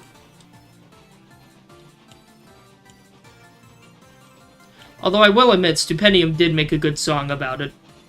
Stupendium does make good songs, though. Good nerdcore. You're not sure if that counts. That's the closest thing! Hate to break it to you, that's the closest thing to a game like that. Yeah, I'd like to see a game that isn't Choo Choo Charles do that. And I like that. It's a good idea. But I don't know if anyone else would make something like that without someone else calling it a ripoff of Choo Choo Charles. Turn the headlamp off. Where's my lamp? Alright, have that off.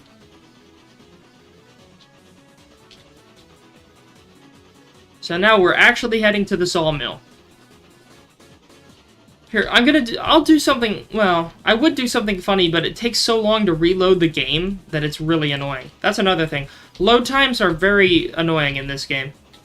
So, you want to mess around, but then to get back on track after you mess around, it's annoying. It's better to just... I guess that incentivizes you to fix your mistakes rather than save scum, because save scumming takes such a long time that most people are just like, screw this, I'll just fix it. Because I did that when this train derailed on the bridge before most of y'all started joining the chat. But yeah, Ricarius, let me know when you want a VC. And we'll go ahead and do that. Be interesting to have some commentating. Eventually I want to buy another locomotive, but I'll need to buy a good one. I may buy Aya. Well, here, the thing is, I don't know what my naming scheme would be for these locomotives. Oh, wait, shit. Turn on the brakes. Turn on the brakes. Okay, I have an idea. I want 3 cars of... No, I want all of these to be beams. Every car I want to be loaded with beams. Unreal Engine projects, yawn noises. Lamau. Well, again, I don't pretend to be anything. I don't pretend to be a game developer, nor will I ever be, but I don't know. Like, it was funny watching the whole Unity situation, though. That, or whatever, was it the Unity situation with their, like, business model change that pissed everyone off? Like, that was hilarious to watch in the news cycle, though. He says, I'm down for it right now, but I'm likely going to be talking about KSP. Sure, well, yeah, we can talk about tons of stuff, so... Here, give me 1 second, though. While this car loads up, I'm gonna go ahead and run to the restroom. Give me a minute. I'll be right back.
Okay, I am back, chat. Let me see if I can pull up Smells Like Kenosha. That would be nice to pull up. I don't know if it would be claimed or not. I guess I'll test it.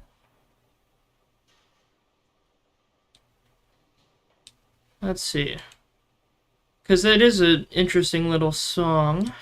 I mean, it doesn't have any lyrics or anything. It's just instrumental.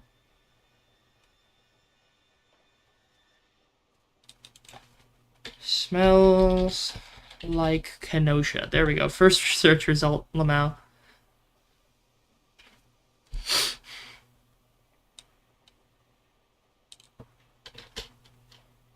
Now, what did the one video that already used it get claimed or not? No. No, I don't believe it did. Well, will it work properly? There we go. They turn it up a little. There we go. Smells Like Kenosha.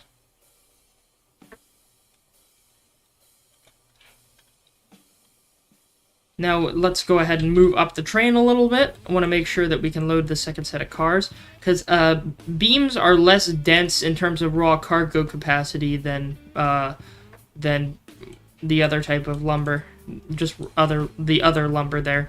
These cars can hold both beams and lumber, but they can hold more beams, or more lumber than they can beams, basically, is what I'm trying to say. So we're going to move these in place, load up our second set of beams. Thankfully, that means they load faster. So let's go ahead and get that started. Get the cranes going here. Once we have our full train of beams here, we'll head up the mountain. But yeah, as you can hear, this song starts slowly.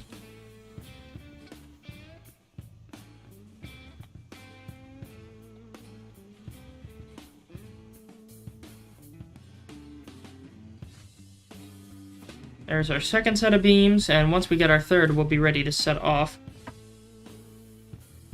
Here, let me go ahead and see if we can get Ricarius on the line here. Well, I'll wait till the song's done, if Ricarius is still in the chat or not. There we go, we have all three. Let's get going. Let me set the switch.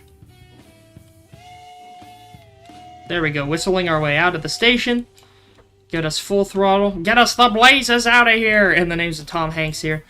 That was funny, like that classic Polar Express drifting scene. Wait a minute. Is this even the right section? Oh, is this a switchback? Wait a minute, this is the switchback. Wait, is it? This is? Oh, chat, you're gonna get to see the switchback. Okay, we're gonna try a different way up the mountain. Chat, you get to see the switchback. Let's see if I can handle it before I crash. Well, once the song's over, I'll VC you, Ricarius. But this is a slightly different way up the mountain. Instead of the straight piece of track going all the way up, this one requires us to stop and go backwards and forwards like a seesaw. I'll show you what we mean here. I thought this entrance would also be proper, like, to the correct facing way, but I guess not. I may have to add a section to get the other way working properly, both directions, but for now, we're heading up the alternate route, baby! As you can see, the song gets more intense here. This is like the train getting faster and faster as the drunk driver does not realize. That's the closest thing to a ramp we have right there. That piece that goes off to nowhere.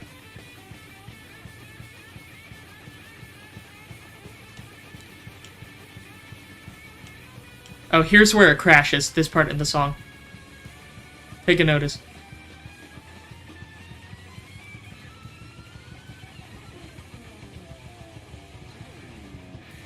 There we go.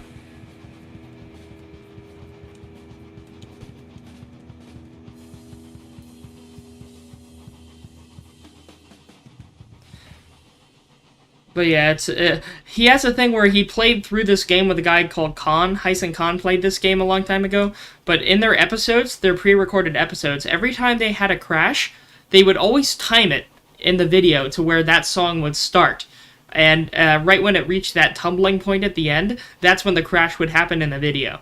So whenever you are listening to a video and they were just talking nonchalantly driving a train and you start hearing Smells Like Kenosha playing, you're like, oh no. Because as soon as that song ends, they're going to crash the train. So, I don't know. It was always really funny. So here, let me go ahead and see if our boy Ricarius wants to speak.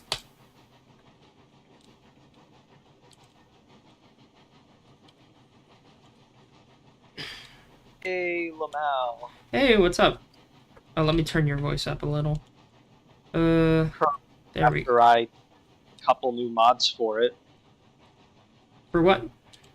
What's up? Oh, yeah, so, welcome, we're live. Yes. But yeah, so, earlier I had to deal with a smoke alarm, but that got dealt with. No more chirping. Good. Oh man, I can't tell you the amount of times that I've been in voice calls with people and you just hear that in the background. Like, how the hell did they not, like, apparently they've ignored it so long that they don't even register it anymore. Like, how did you let it get that bad? I know, right? Yeah. Man. Wait, is one of my brakes still on? Because this train is going... No, all my brakes are off. What, so earlier you could power through it fine, but now you're struggling to make it up this hill. What's going on here? Oh, it's because they're loaded. Earlier I had the train go, Oh, we may actually stop. Oh, that's not good. Will I really not be able to take 4 cars? Wait a minute, I may have to unhook one of these cars. Oh, yeah, we stopped. That's not good.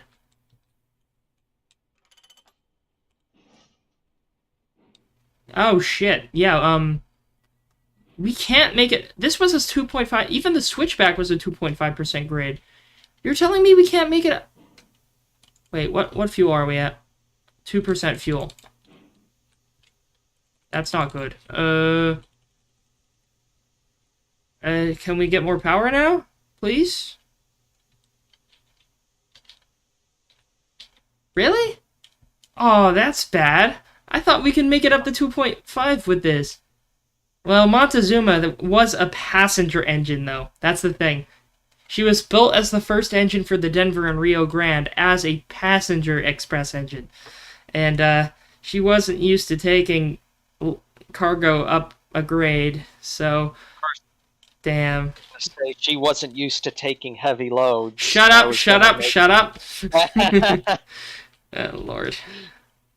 Well, let's see. Can we do it with 2 cars? I'll lock this one's brakes. Can we do it with 2? Please? Oh, so close. Come on. Maybe with enough speed we could.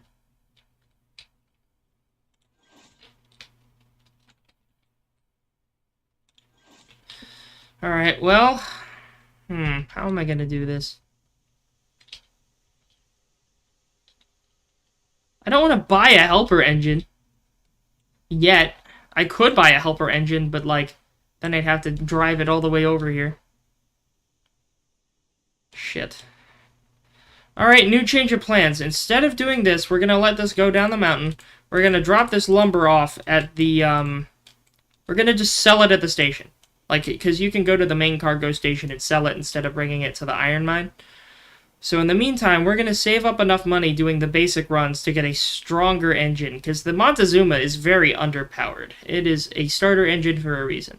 And again, I wish I could change the names on it, because, oh well. You used to start with this tiny little Porter engine called Betsy. It was such a cute little thing. But I could have chosen it, but I chose the Montezuma anyways.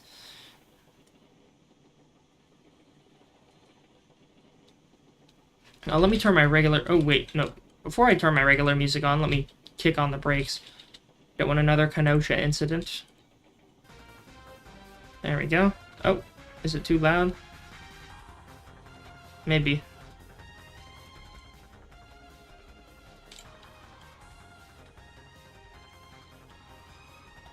That's unfortunate. I guess it gives me an excuse to make this work a little better. Oh, hello, One True Freeman. Welcome. We're playing Railroads Online. It's a game that's had a bit of a troubled past, but it looks nice. I mean, it's an Unreal Engine product. There's a lot of flaws with it, though. So, right now, I thought I could make the engine up this grade. It can make it with an empty load of cars, but when they're loaded up with wooden beams? Unfortunately, no. So I'm going to sell these at a easier to reach station, and then I'm going to see if we can add a second engine so we can get the next order of wooden beams up all the way to the top of the hill, to the iron mine. And you said you're launching up Kerbal, Ricarius? Yes. When did the second one launch? Let me see. KSP2. I had never heard of it. Yeah, I mean, I guess it just wasn't real. Oh, it released in February this year. This year. Oh, yeah, yeah. Well, actually, it opened up for early access in February. Oh, well, that's probably why. Oh, it's so okay. It's still in early access technically, which I guess is why you haven't really heard much about it. So, it hasn't officially released yet, but it is available for purchase as an early access game, which I guess explains why it's so buggy right now. So, I guess that makes sense. yeah. All right, let me make sure all my switches are lined. Alright, we're lined into the station. There we go. I got an extension. Again, I got an extension for this game called Railroads Online Extended, and it lets you do basically remote control stuff. You can flip switches remotely. You can pilot locomotives remotely via a second interface. Ooh. But yeah, I can't show that second interface on screen, but it does also provide a good map that shows where you are, where your engines are, that sort of thing. Ah. Yeah. So I'll drop this load of lumber off. I did buy 2 more cars, so we have... The N-Word Railroad has 2 additional lumber cars in its inventory. Man. But you gotta have a silly acronym, you know? Yeah. I think I have enough water for now, but it's weird. The amount of water, like, in your gauge increases as you heat it up and then decreases as it contracts, so you never actually know how much water you have. It's weird.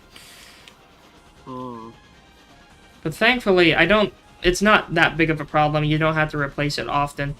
Usually, since I don't know if the engines explode when they run out of water or not. I've yet to try it. I doubt they do.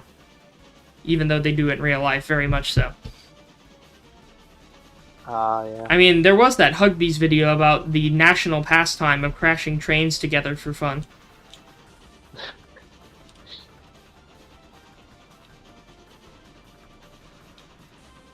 Ooh.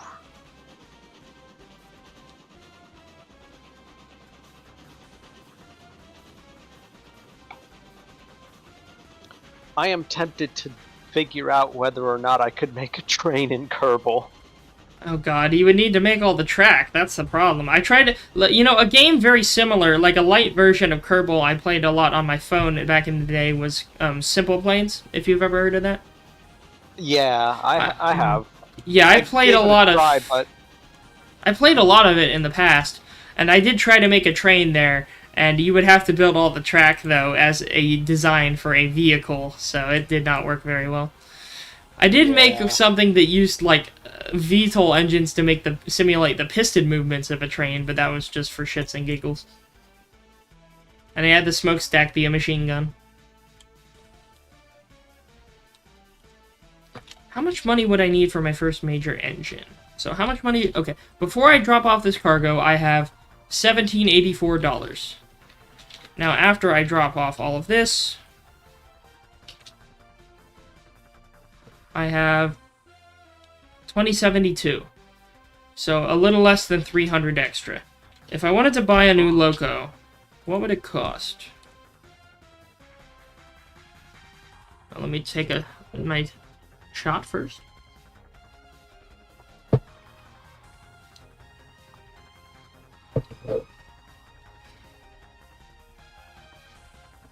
I did end up getting... What was it? I got, I went to Busch Gardens with my family yesterday. That was fun. Oh, nice. Yeah. Oh, they do have passenger coaches now. That's great. I mean, I think they're mostly for show, because they haven't... I think they said they wanted to implement passenger mechanics, but it's not a thing yet. But they did model a passenger coach that you can buy and run. So that is nice. Oh, you can get a hand car. Oh, that's funny. A tiny little hand car. How much does that cost? $150. Oh, you can get the Porter, which is this tiny little Porter is what you started with before, the Betsy. It actually has surprisingly good torque for how small it is. There's a 10 mile. Wait, how much tractive effort? So 28, 87. Montezuma only has 36, so it's kind of underpowered. If I wanted a decently powered loco, a class 48 may be the way to go. Or the Eureka, or the Glenbrook. I think the Glenbrook was the one I had gotten before in my other playthrough. And those are all 3,100, 2,900, 3,500. Oof. That's a lot to shoot for. How much money do I have? Only 2,000. So I'm going to have to do a few more runs. What I may do in the meantime, though, is I may get myself some more logs. And to do that, I need more log cars. So I'm going to purchase 2 more log cars here. So this is the AF03 on the N-word line. There's that one. And then our 4th.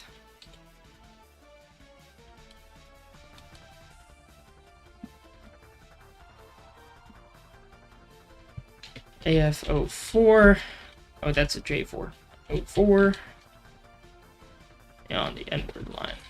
Again, Edward stands for North Winnipeg Ottawa Division, because I guess this is a Canadian railroad, fictional one. But I needed an excuse, and it's funny. Let's see. Rail. I guess we'll do a log run.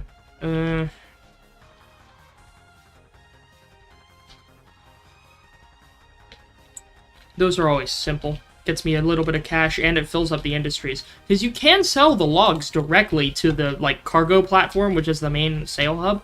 But you get a lot, like, you also get the same amount of money if you sell it to the sawmill. And if you sell it to the sawmill, it'll create, like, sawmill products like beams and lumber that also you can take other places and sell for even more money.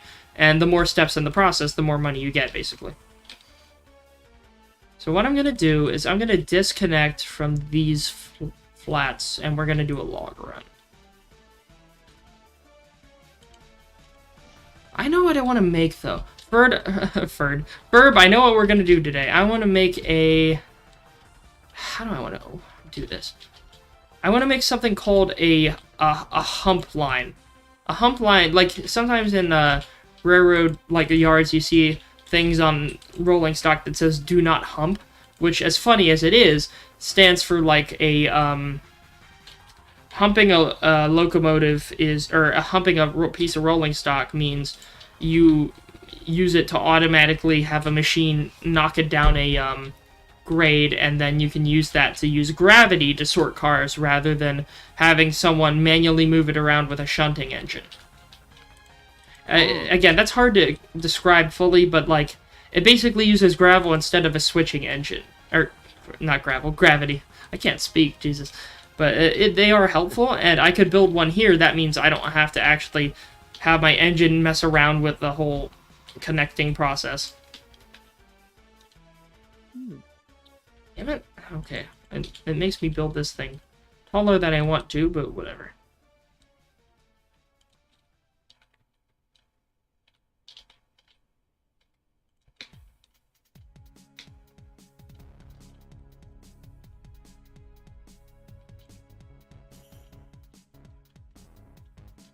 What if I made something as close to this as possible?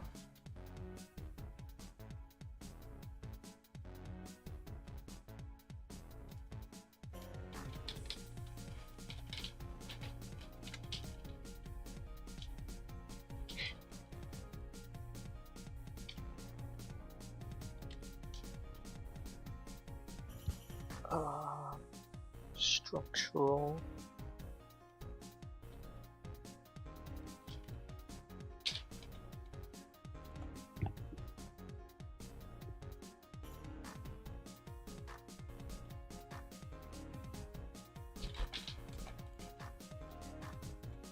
That ought to be good. This may suck, good. But whatever, I'll try it. Ooh, that is ugly. Man, that is ugly.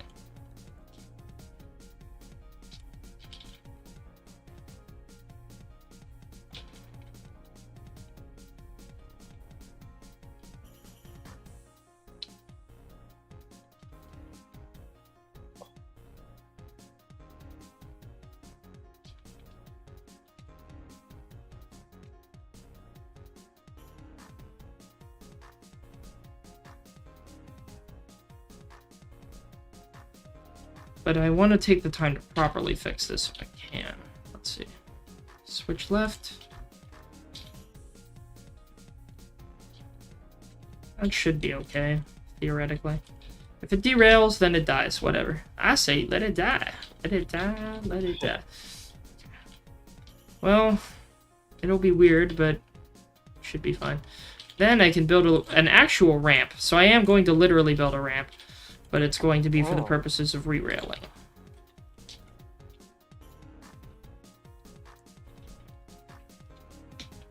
A big old 10% going up.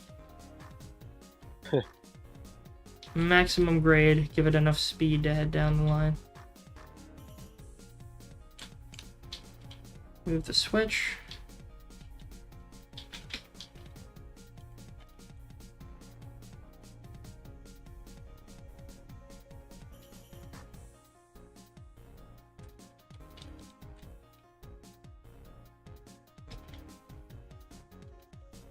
So let's see if this works properly.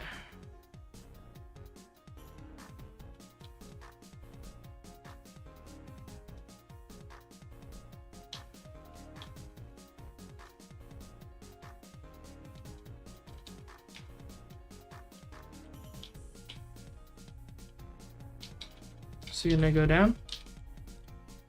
Yeah, there we go. Now I need to get its brake off. Now we could ride you all the way down.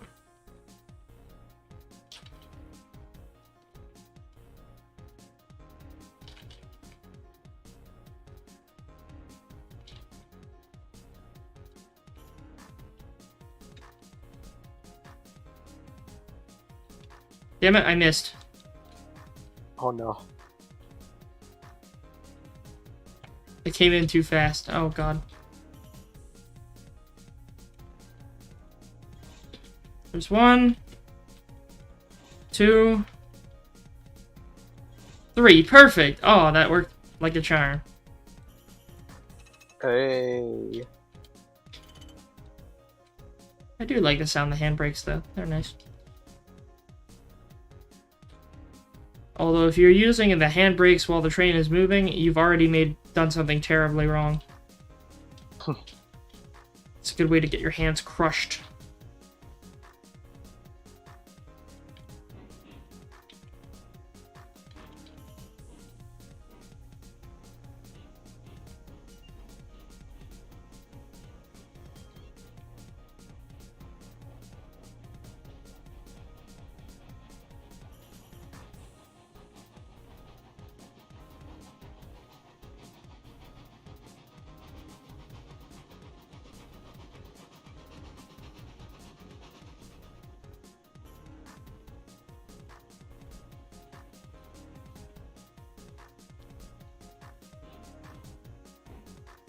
Have you seen any other movies recently other than the FNAF movie?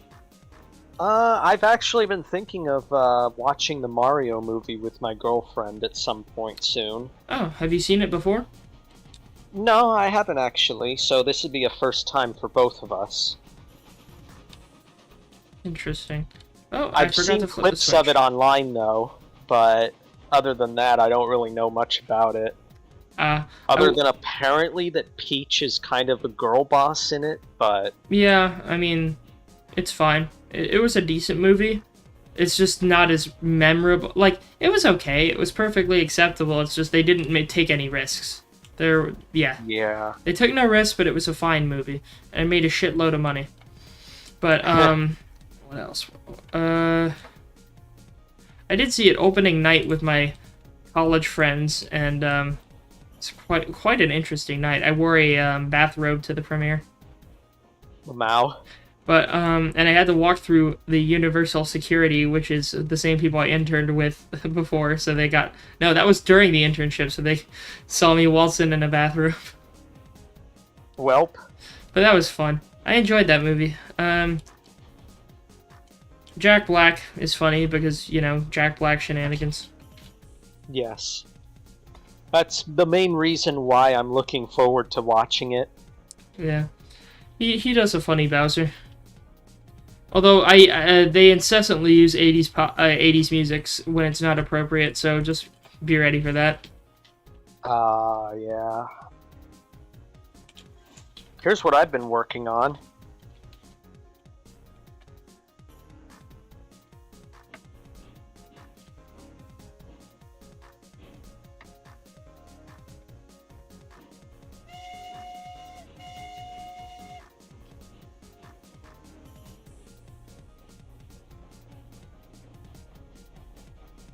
Ah, plane.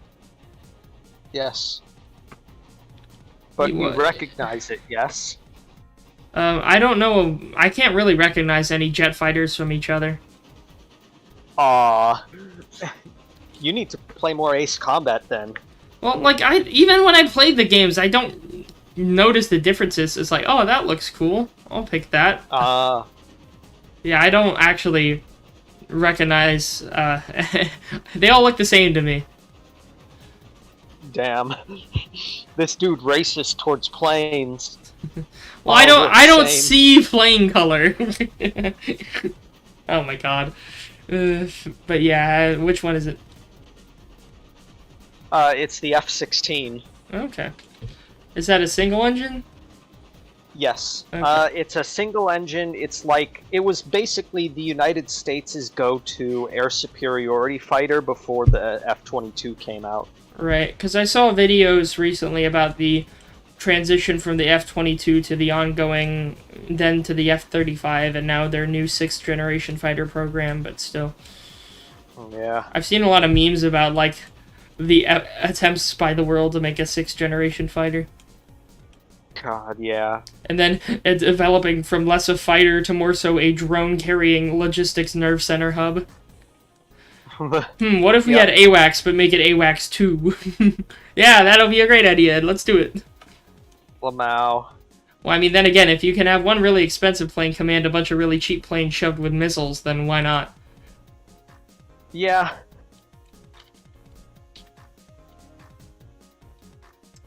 I don't know. I mean, in certain situations, like for reconnaissance, I do believe drones are very useful.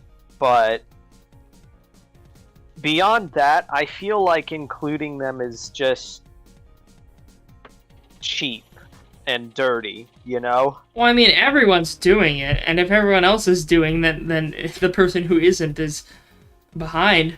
Like, I mean, they only use them for, like, you know, once you identify a target, you can just have you have the expensive plane identify the target, and then it gives a command to a bunch of cheap planes that are just lugging a bunch of missiles.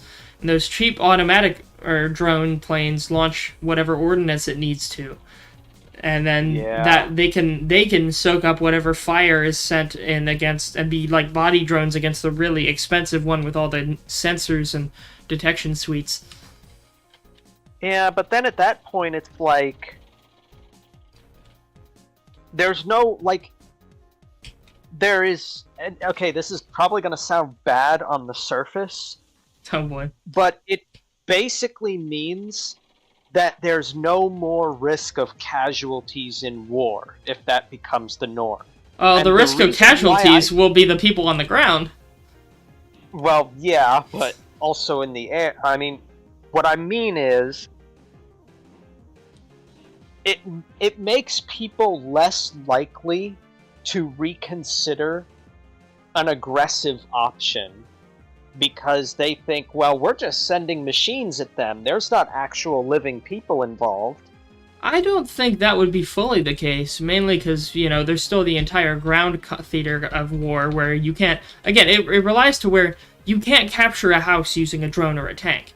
A boot on the ground has to clear a house. Yes. So, unless you clear it off the fucking map. But, other than that... I mean, I have a feeling that, like, ground drones are gonna start becoming a thing.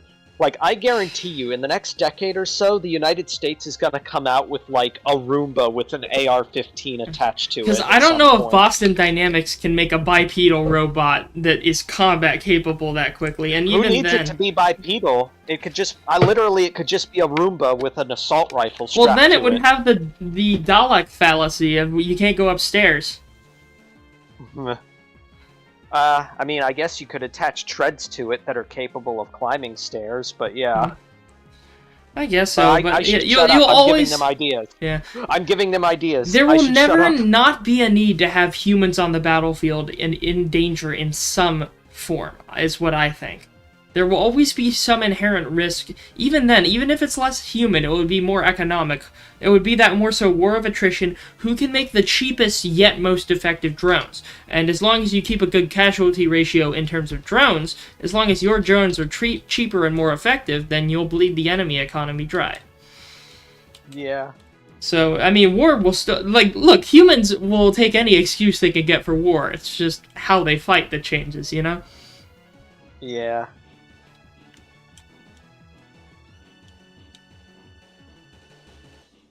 There we go. We got a full load of timber. Let us head out to the lumberyard. You know, at the very least, what they could do... Like, okay, I know the whole point of drones is for them to be cheap. But, like, what if they were to just take an F-22, take out the cockpit, put some computers inside it, and turn that into a drone? You could, but then a lot of... Like, even then... We can make AI great at doing one or two things, but we can't make it great at doing everything. That's the main AI problem right now. And I don't think that's something that will be solved relatively soon. So you can have AI... I think AI would be best used in making the pilot's life easier, and taking some strain of multitasking off of the pilot. But I doubt that AI would be fully able to replace the pilot, except for machines that are purpose-built to do one or two jobs, like what they're doing, like what the U.S. program is for the 6th generation fighter is doing with the drone hub that commands all these different drones, is what I'm thinking. Yeah. So I mean, I think there are definitely lots of practical uses for the current AI, just not the sort of sci-fi Ace Combat 7 style all-purpose drones. Like, you could have them fly around, you could have them be distractions, like, you could have a cheap propeller drone that's meant to cloud all the radar signatures, and force the enemy to develop a capability to determine what targets are filler and what targets are actually valuable. Because it's perfect, like, now it's harder to get stealth in aircraft today, but it's still doable, but if you have stealthy aircraft, and then you have loud aircraft that make it harder to find the stealthy ones, then... Oh, fuck! Fuck. I almost went off the cliff. Please don't go off the cliff. Oh my god, I was 2 seconds away from going off the cliff. Holy shit. You know how I was talking earlier about that hump thing, where it's a big ramp that you make the cars fall down to where gravity will let them do their work for connecting them? Yeah. I almost set the entire locomotive flying off of said ramp. Damn. So, yeah, well, if I didn't apply the brake 1 second later, it would have been gone. God damn. Whew. Anyway, what I was saying is that, yeah, if you can have enough cheap drones in the air, then they can make it to where the expensive stuff is harder to hit and harder to detect. Yeah. But then again, I am no defense economics expert.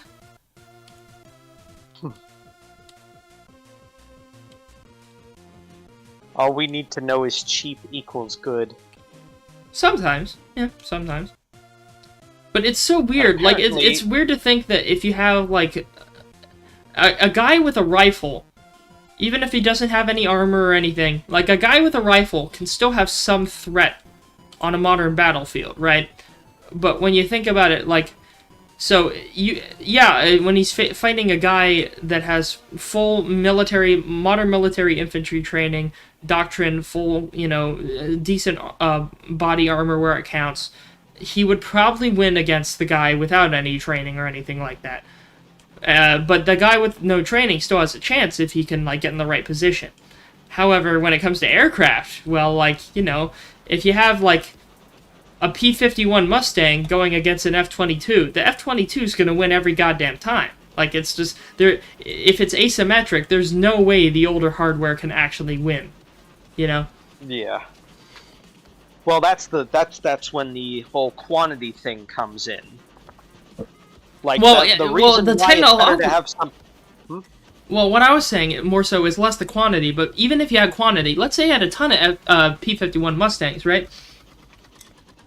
Because the F-22, or hell, even like if you want to go even further, an F-35, because they have such standoff capabilities, the only limiting factor would be how many weapons the F-35 is carrying, and if it runs out of weapons, it can just fly away, and the P-51 Mustangs can't do shit. To where the gap in technology is so pronounced, even in closer fighter ranges, like closer generations. The gap in technology is so much more important with aircraft than it is for other types of hardware. That feel when sniper pussies have infested the skies. Unfortunately, yeah. Yeah, air combat is boring, but if air combat is not boring, then the pilot's in extreme danger. Yeah. Yeah, because, like, again, you can have as many Top Gun movies as you want, with Tom Cruise shooting down as many Russian new Sukhois as he wants. But, like, if he's in gun range, then he's done something terribly wrong. Yeah.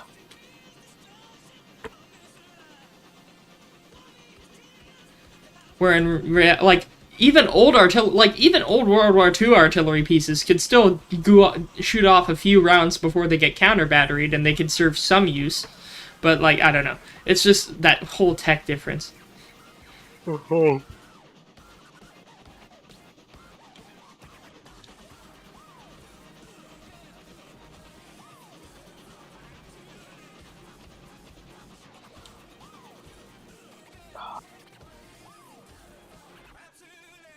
You know, a little while back, I tried playing some Space Engineers with a friend. We didn't get that far before he got really busy and had to do other stuff. Yeah. But I never got really big into Space Engineers because it looked even more complicated than From the Depths. But I heard, since they're relatively kind of similar, that it's a good game. But I've never actually gotten to the point where I've, like, tried to learn hard enough to understand it fully. Yeah, pretty much same here. Honestly, like, I mean, I like space games, but when it comes to actually building stuff that you can play around with and have battle other things, I feel like From the Depths provides a better atmosphere because, like, obviously it has super advanced tech and stuff, and technically you can go to space, but that's not really the focus. Right. If anything, like, space is good for meta stuff, but space is boring otherwise. Like, yeah, you can be boring in meta and shoot a bunch of missiles at an enemy from space, but that's not interesting gameplay. Yep. How many logs do I have? Oh, I filled up the sawmill. Oh, very good. Jolly good show.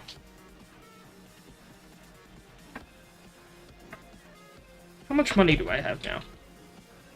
1,700. Oh, yeah, because I bought those 2 cars. Well, we were about... That last run got me enough to buy those 2 cars. Now, I need to swap these out. Unfortunately, I cannot use these same flat cars at the sawmill that I had before.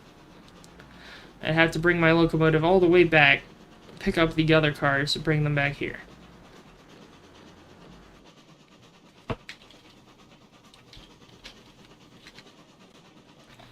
Now, what do we have available on the other side of the sawmill? We have full beams and full lumber. Oh my god, we have filled up the sawmill completely. So yes, we need to evacuate some stuff from the sawmill. Yeah. Games like this are interesting, because if you have a ton of locomotives, you can only really pilot one of them at a time unless you want to try to do the remote control multitasking, which can go very wrong very fast. But it's interesting, because when I saw the playthrough of 2 people playing this game, they both were controlling other stuff, and they almost had collisions a few times, but it was up to them to match this, do their own signaling, and then they could get more done at once.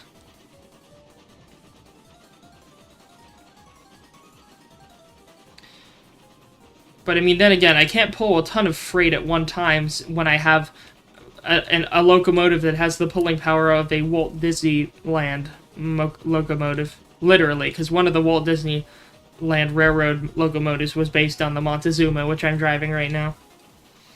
Like, to get the original choo-choos they had at Disneyland, they literally went to South America and rescued a bunch of tiny logging locomotives from South America.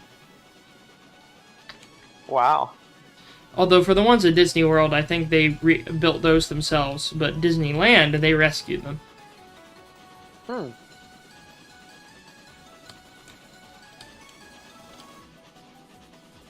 Or at least some of them.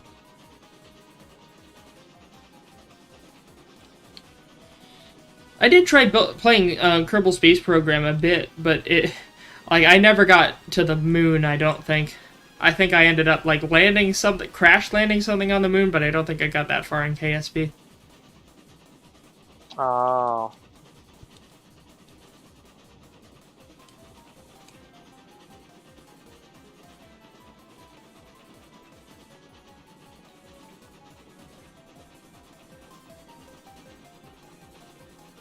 Alright, let me drop Right these now cars. I'm trying to figure out.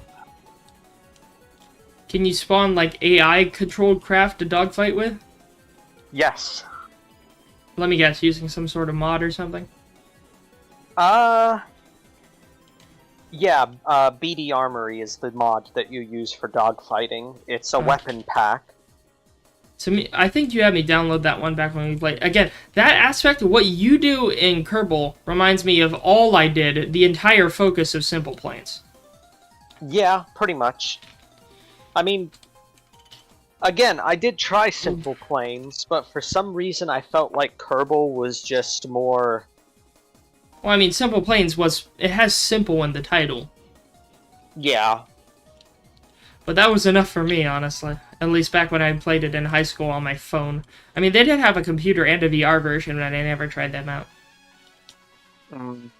I know at one point it did have, like, a Cthulhu-style boss, which was really interesting. Imagine a bunch of F-22s, a bunch of F-22s going up against Cthulhu. Good lord.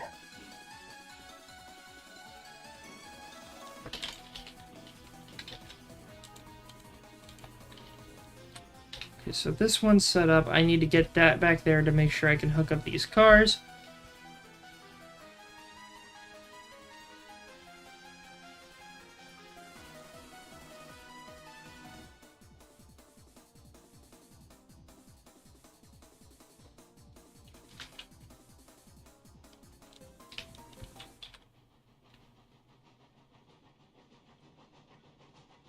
Come on.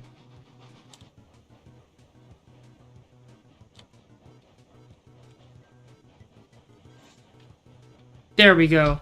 We're set. Full rig, let's go. Oh, yeah. That was a high-speed collision, though. I almost derailed the train by slamming into it with the tender. Oof. Foreman would be so pissed at me. Well, I don't know. The foreman isn't the right term. Whatever the term for the fat controller. The fat controller would be pissed at me. It was time for Thomas to leave. He had seen everything.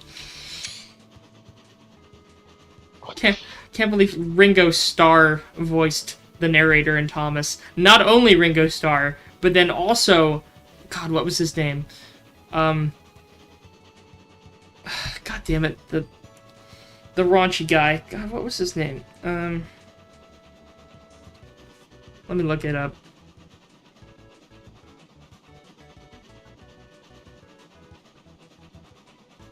George Carlin. Oh god, there was an old series of YouTube videos where they had the old episodes that George Carlin had narrated of the Thomas Show, but they replaced a lot of the narration with George Carlin's comedy skits. And they were kind of funny.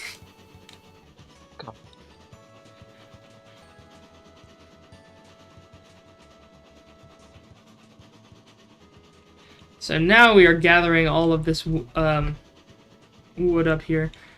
Because, like, I need to save up. I need to save up for at least 3,000 to get another engine to be able to get enough power to get up that 2.5. I thought I had enough to get up there with Monty, but I can only do that with, like, 2 cars, and that's not worth it. That's no good.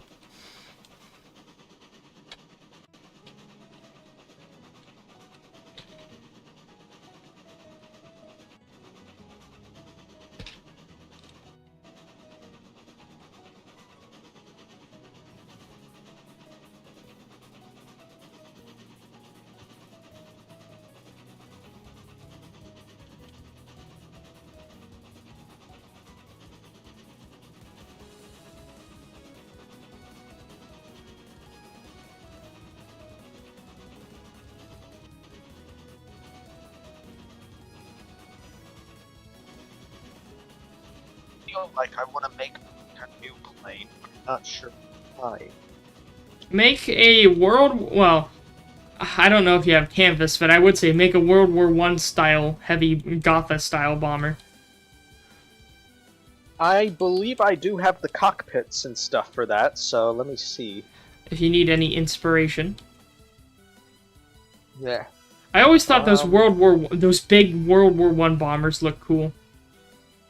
Oh yeah. That's actually, I haven't played that Civ 5 campaign since we last talked, but even then I played Railroads that whole time. But the last time I played that Civilization campaign, I had played, I had 3 aircraft carriers, but they only had World War I era aircraft, and as a result, their bombers were just those World War I era bombers.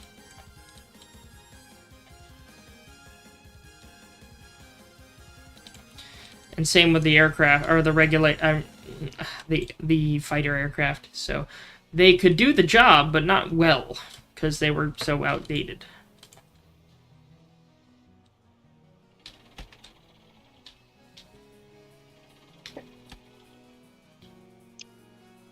Ooh, that looks like a nice one. Yeah, some sort of like biplane style big bomber. Yes.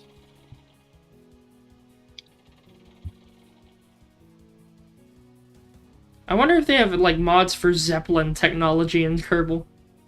They do. Ah, that's cool. Yeah, I actually I don't use the mod anymore for some reason. Maybe I should reinstall it, but I used it to make an aircraft carrying blimp. Oh, that's cool. Yeah. Like the oh god, what was the name of the one the Deepwater Guard had? The Falkenhayn? Yeah. Yeah, like the Falkenhayn. Kinda, except in this case, it actually had a runway. A runway on a blimp? Yeah. What, was it on the...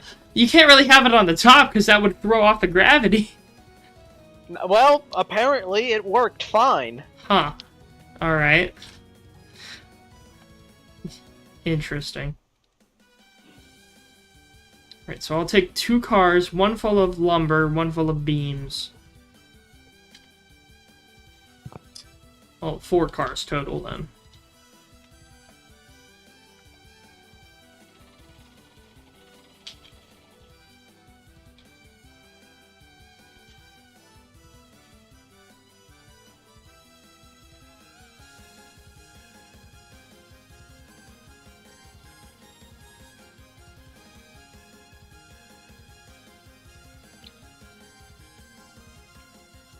I did end up working on Minecraft more while I was back in Tampa on my laptop. I ended up doing most of the structure of the new temple. So, the outside of the structure is mostly complete, but I made a dome on it. And I filled the dome, it was a glass dome, and I filled it completely with water. So I want to make an aquarium both in the top of it, and then I need to decide what I want to do with the bottom of the pyramid inside it.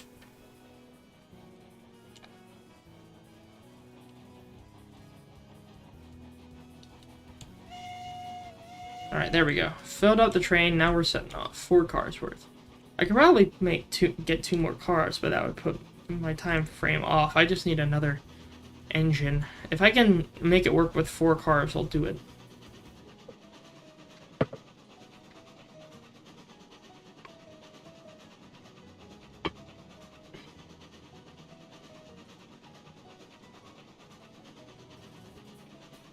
Skip this song. This one's been going for a little while.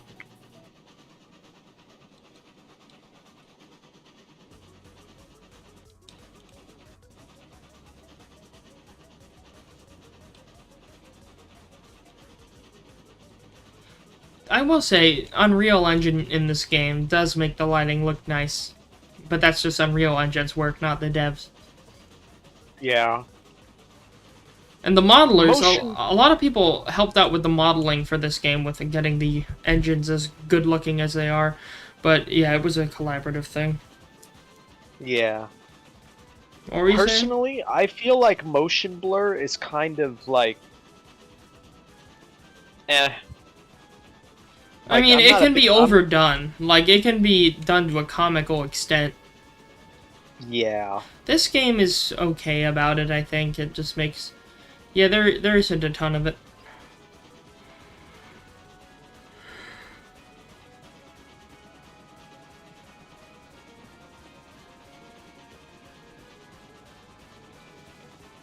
I hear fireworks going off in the distance. Wait, Ooh. maybe SeaWorld... I haven't heard that since SeaWorld's summer celebration. Maybe... You know, funny enough, they did start today. It was the first day of SeaWorld's, winter celebration. So maybe that's what they were doing. Maybe they have fireworks with it. I did end up seeing them practicing, for their, ski... Like, their snow ski show, ice skating show thing.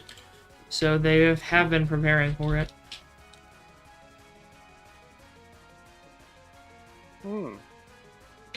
Maybe they have fireworks, but I didn't hear about fireworks. They did we have a giant lake in the park, and we shoved it full of Christmas trees. Oh, don't tell me I derailed the train. Please don't tell me. Okay, good. Good thing I stopped the train where it did, because I had to add an extra switch, and doing so would have gotten rid of stuff. But thankfully, we still have track underneath the train. I didn't delete all of it. Alright.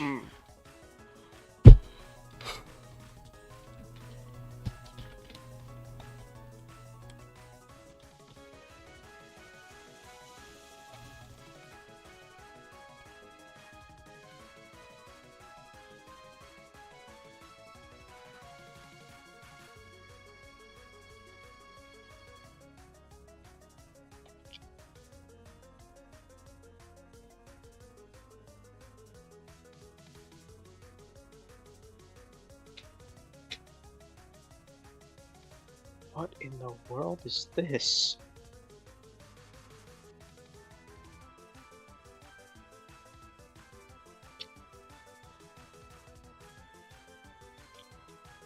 Now this is a janky cockpit if I've ever seen one. Well, I'll send a picture.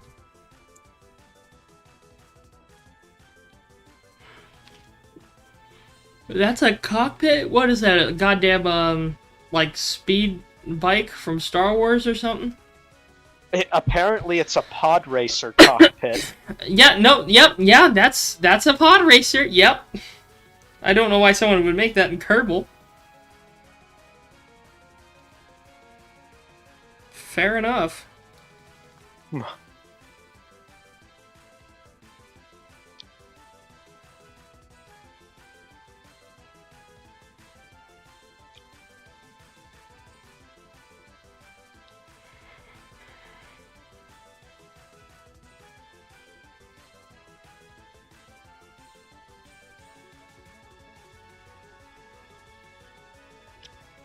Let me check something here on my phone.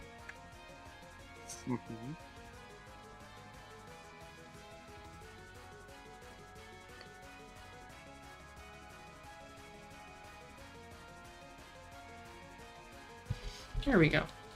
Alright, now, I believe I've set up this new track. I guess I'll have the train go forward.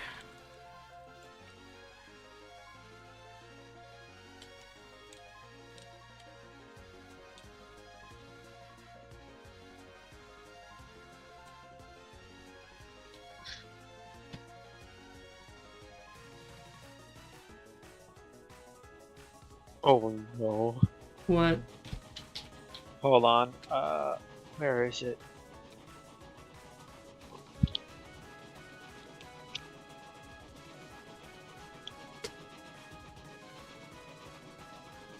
I didn't even have to build that, I moved all of it out of the way. Oh well.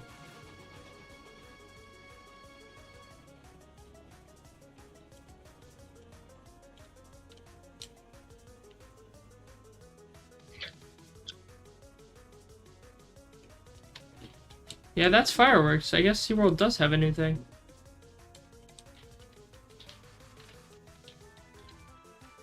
Because that's the only part close enough to make a sound. Doc. What?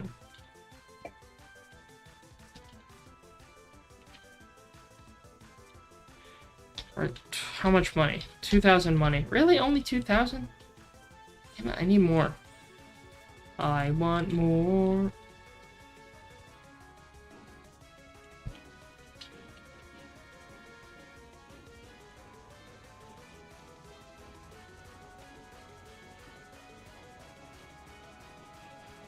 Well, time to head back.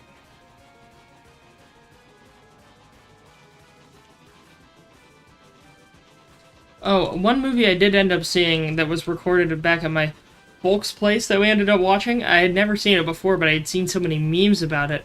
I saw Team America World Police for the first time. Are you aware of that movie? Vaguely. Isn't that where the America Fuck Yeah song came from? It is, and a bunch of other weird songs too. It's the one that the South Park people made, but using puppets. Oh. Yeah, and the puppets were... Some of the funniest parts of the movie is when the dialogue cuts out after the puppets say a line, and then it just has them, like, stupidly walk away with the puppeteers trying to make them walk, and it looks fucking stupid. And they just embrace it. But, oh, Lord. It was a really funny movie.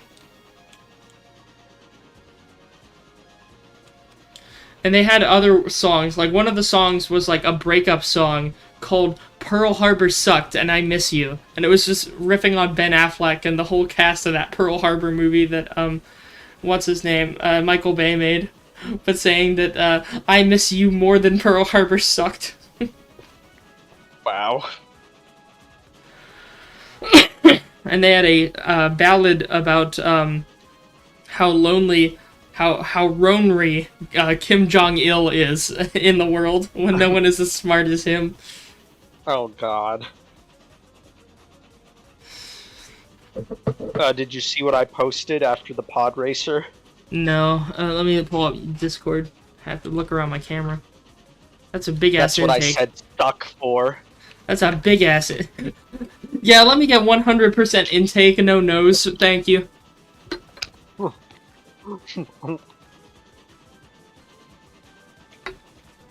Sniff snoff.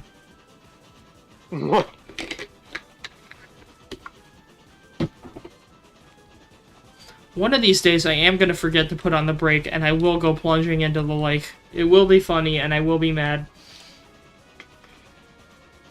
Uh-huh. Oh, we're out of fuel. Shit.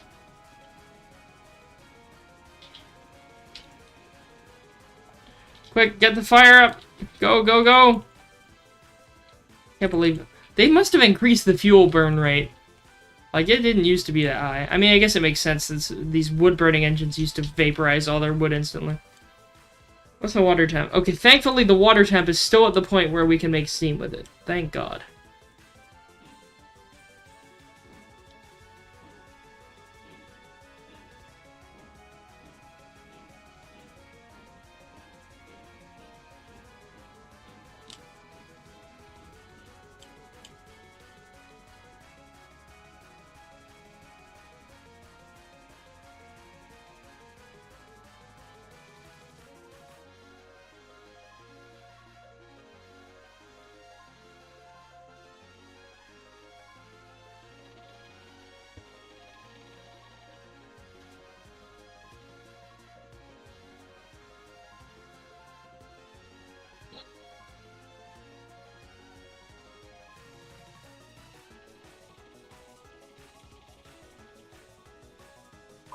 Mm.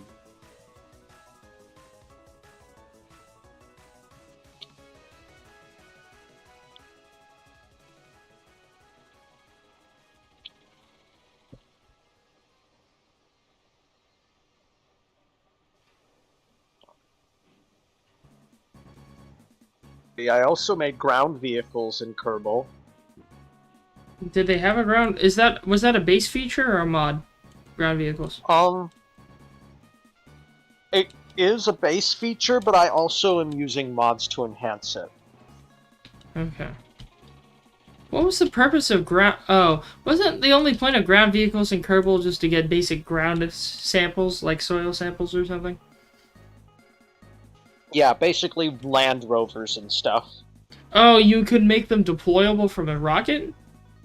Yes. Okay, I never got to that point. I never deployed one. I just made a simple one and used that to get research points on Earth at the beginning.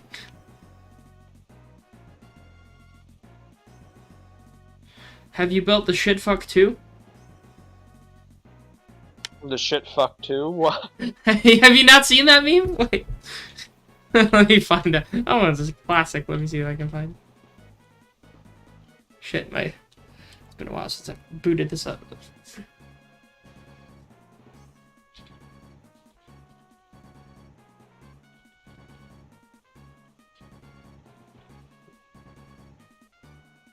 Wow, this is really laggy.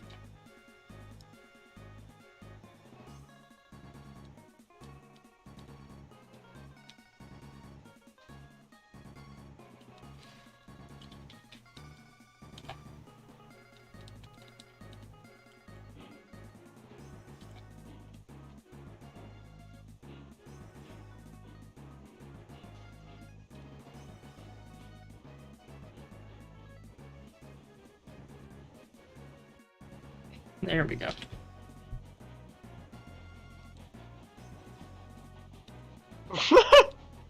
Yeah. Maybe I should make more spacecraft. Rockets doomed to fail. Yeah. Just so I can. I mean, you will uncover that in your trial and error process. If you don't save scum, you'll have plenty of Kerbal sacrifices. Yeah. But here's one of the ground vehicles I made. Okay. Oh, that's a tank. Yeah. You know, I think you may want to leave that to the dedicated military-industrial complex, rather than having NASA build your newest tank. That's my secret, Cap. I am the military-industrial complex. Oh, they can't keep their fingers out of anything. I just finished watching while I was commuting from Tampa to Orlando, I watched the second half of the 3-hour-long video about the American Superconductor Collider project and its failure. Oh, because it wasn't part of the military-industrial complex. Yeah. It had people from it helping, but they more so got in the way. Hey, that's why you use the trick of having your space program be a front for the military-industrial complex. Right. That was the problem. You couldn't really make a big particle collider part of it. Make nukes or anything, so... And then, also, it was timed horribly right when the Cold War ended, and then people were like, wait, the Soviet Union is gone. Dun dun dun dun dun dun dun dun. And then after they did the crab rave, they're like, why do we need this thing? Mm. Now, superconductor that's a particle accelerator, right? Or yeah, is it... yeah, it was the American response to... It would have been bigger than the CERN superconductor, or the CERN super collider, the particle collider. But it fell through. I mean, if America wanted to weaponize it, they could have made it create black holes. Well, I'm not a particle physicist, so I don't know how all that shit works, but I don't know if it would have been that simple. I do know that if you collide two particles at fast enough speeds, they will create a micro-singularity. So... Well, I don't think it would have had the power to do that, because it was first proposed in, like, the late 60s or something. Well, the thing is, though, that if it's bigger than CERN, it should be capable of it. But the problem is, it was planned so early, it wouldn't have had near as much technology as CERN ended up having, in terms of, like, just other developments. But, yeah, so at the end, after the project fell through due to tons of 3 hours worth of documentary mismanagement, they ended up supporting CERN.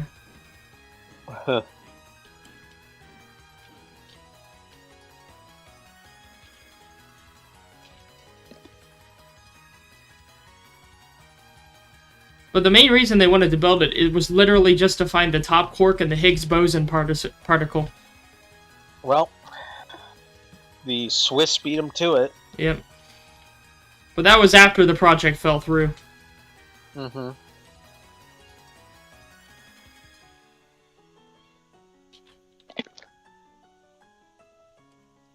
It stretched from the from the, I believe from the Reagan to the Clinton administration before they finally canned it. Damn.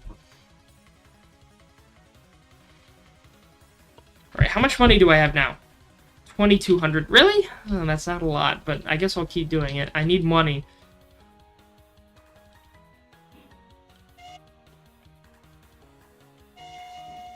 Is there a creative mode in the train game? There is, yeah. Well, I believe there is. But I'm playing the standard economic difficulty, where you do runs to earn money. And then the locomotives and your rolling stock cost money. However, laying track does not, which is a thank God with the amount of experimentation and deleting track you have to do. Bridges don't cost money. The only things is the stuff that rolls. Man.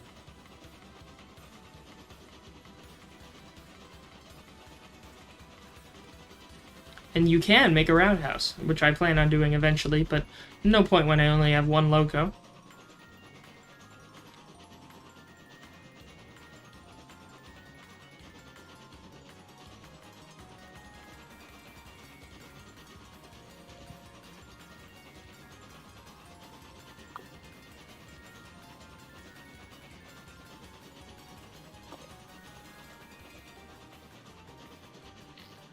And even though the starting locomotive you get is not very powerful, it is very beautiful, because it was made in the age before everyone made locomotives as cost-effective as possible and mass-producible as possible. So this one had all sorts of color and decorations and embellishments on the tender and the top, and it was polished and everything. But then, yeah. So it's a nice, beautiful one, even though it has very little power.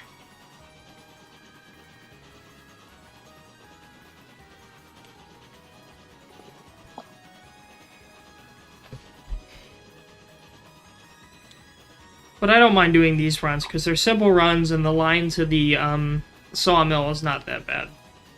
Plus, I don't even have to loop it around, because locomotives do just as well going backwards as they do forwards, except for a little bit of aerodynamics, but that's not much of a problem.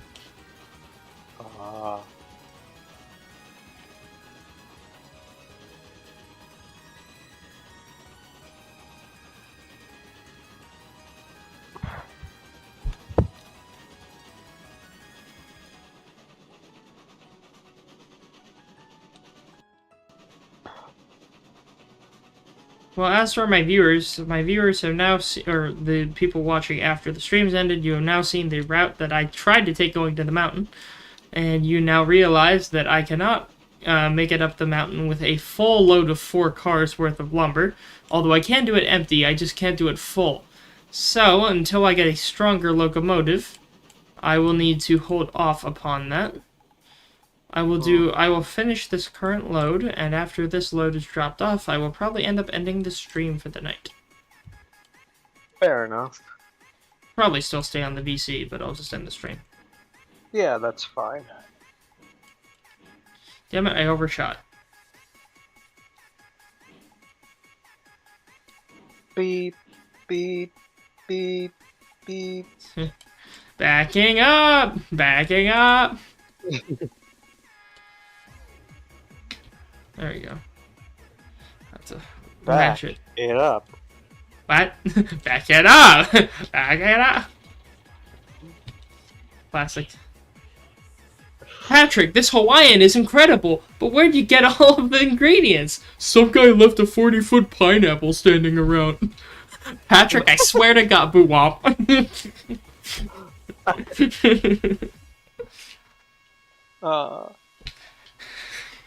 Patrick, this is the coldest ever temperature we've had for a launch. Did you check the CO around the right SRB? No. Explosion sounds. Oh, God. Hey, that is topical to what you're doing. Yep. Kinda, even though I'm just building planes. Fair enough. You know what? I will switch over to the vehicle assembly building. Oh boy, let's see what monstrosity you come up with. I'm gonna make something that makes the Saturn V look like, I don't know, a toothpick. Yeah. Oh boy. How many stages do we want? Yes.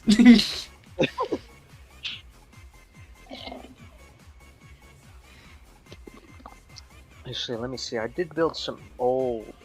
Oh yeah, I built space shuttles. It is kind of weird that the space shuttle was the most, like, dangerous space platform ever created. In terms of raw statistics. I mean, then again, the Russians did have all those moon rockets, but they didn't have a ton of them.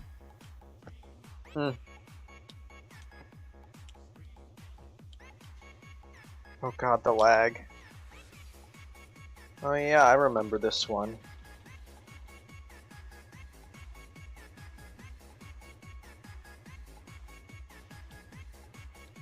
Looks kind of generic, though. Doesn't have enough pizzazz. Yeah, like, cause, like, what I was trying to do... Here's kind of how I do my stuff in Kerbal.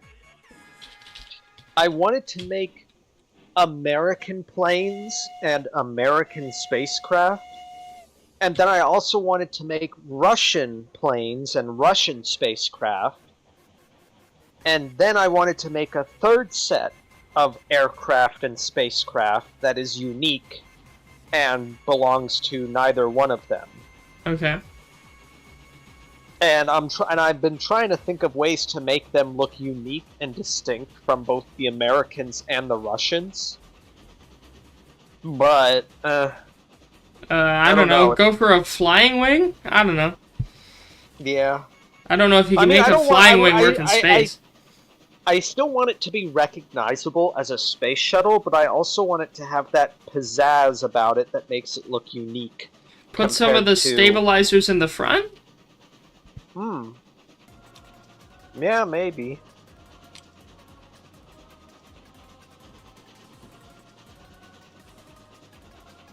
Have it be an upside down triangle. Well, I don't know if an upside down triangle would work as a body. I doubt it.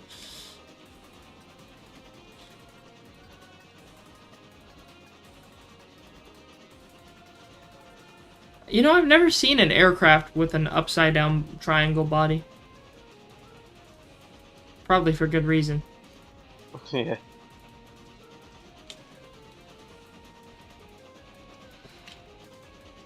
So if I had 1,700 before... Wait, no. Did I, or did I have 22?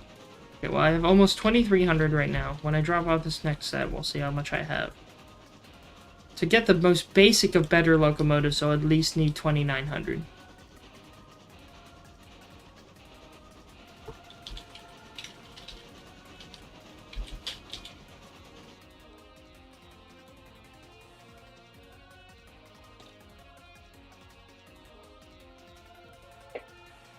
$35, $29, $31.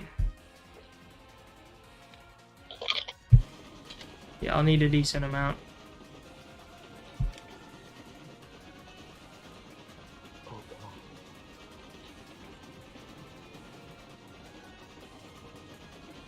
I remember building this monstrosity. Oh no. I built a giant-ass space station at one point. Did it work? Or did you have to build it in components? Can you even build something in components in Kerbal? Yeah, like... Basically the way that most people do space stations... Is they send it up one module. Yeah, like they do with the ISS in real life. Will it let you connect and have them form a larger structure in space and mark it as such, or would it still mark it as the components? Yes. No, you can dock things and have them permanently dock, and they will become one object in space, yeah. That's good. Good. Alright, so we're starting with $2,200. Oh no, my game's lagging so bad right now. $2,300. This was a mistake! It's just a spike, it will soon stabilize. Okay, we've unloaded it, we got $2,500, okay. Well, we got almost $300. That's not the best, but whatever, next run. Oh, there it goes. Oh wait, no, I It's said I would stabilized, Oh, kind there we of. go. Alright, well, stream, you get the gist of what I'm doing right here. I'm going to keep working on this to hopefully get a new engine by the time of the next stream. Don't know if I'll stream this game or a different one for the next one. But in the meantime, let me switch over to the ending soon. Okay, so I want to thank you all for joining the stream tonight, and we will see when the next stream is. It'll be in the Discord in the description below. But other than that, you all have a good night, and I will see you all next time. See ya. See ya.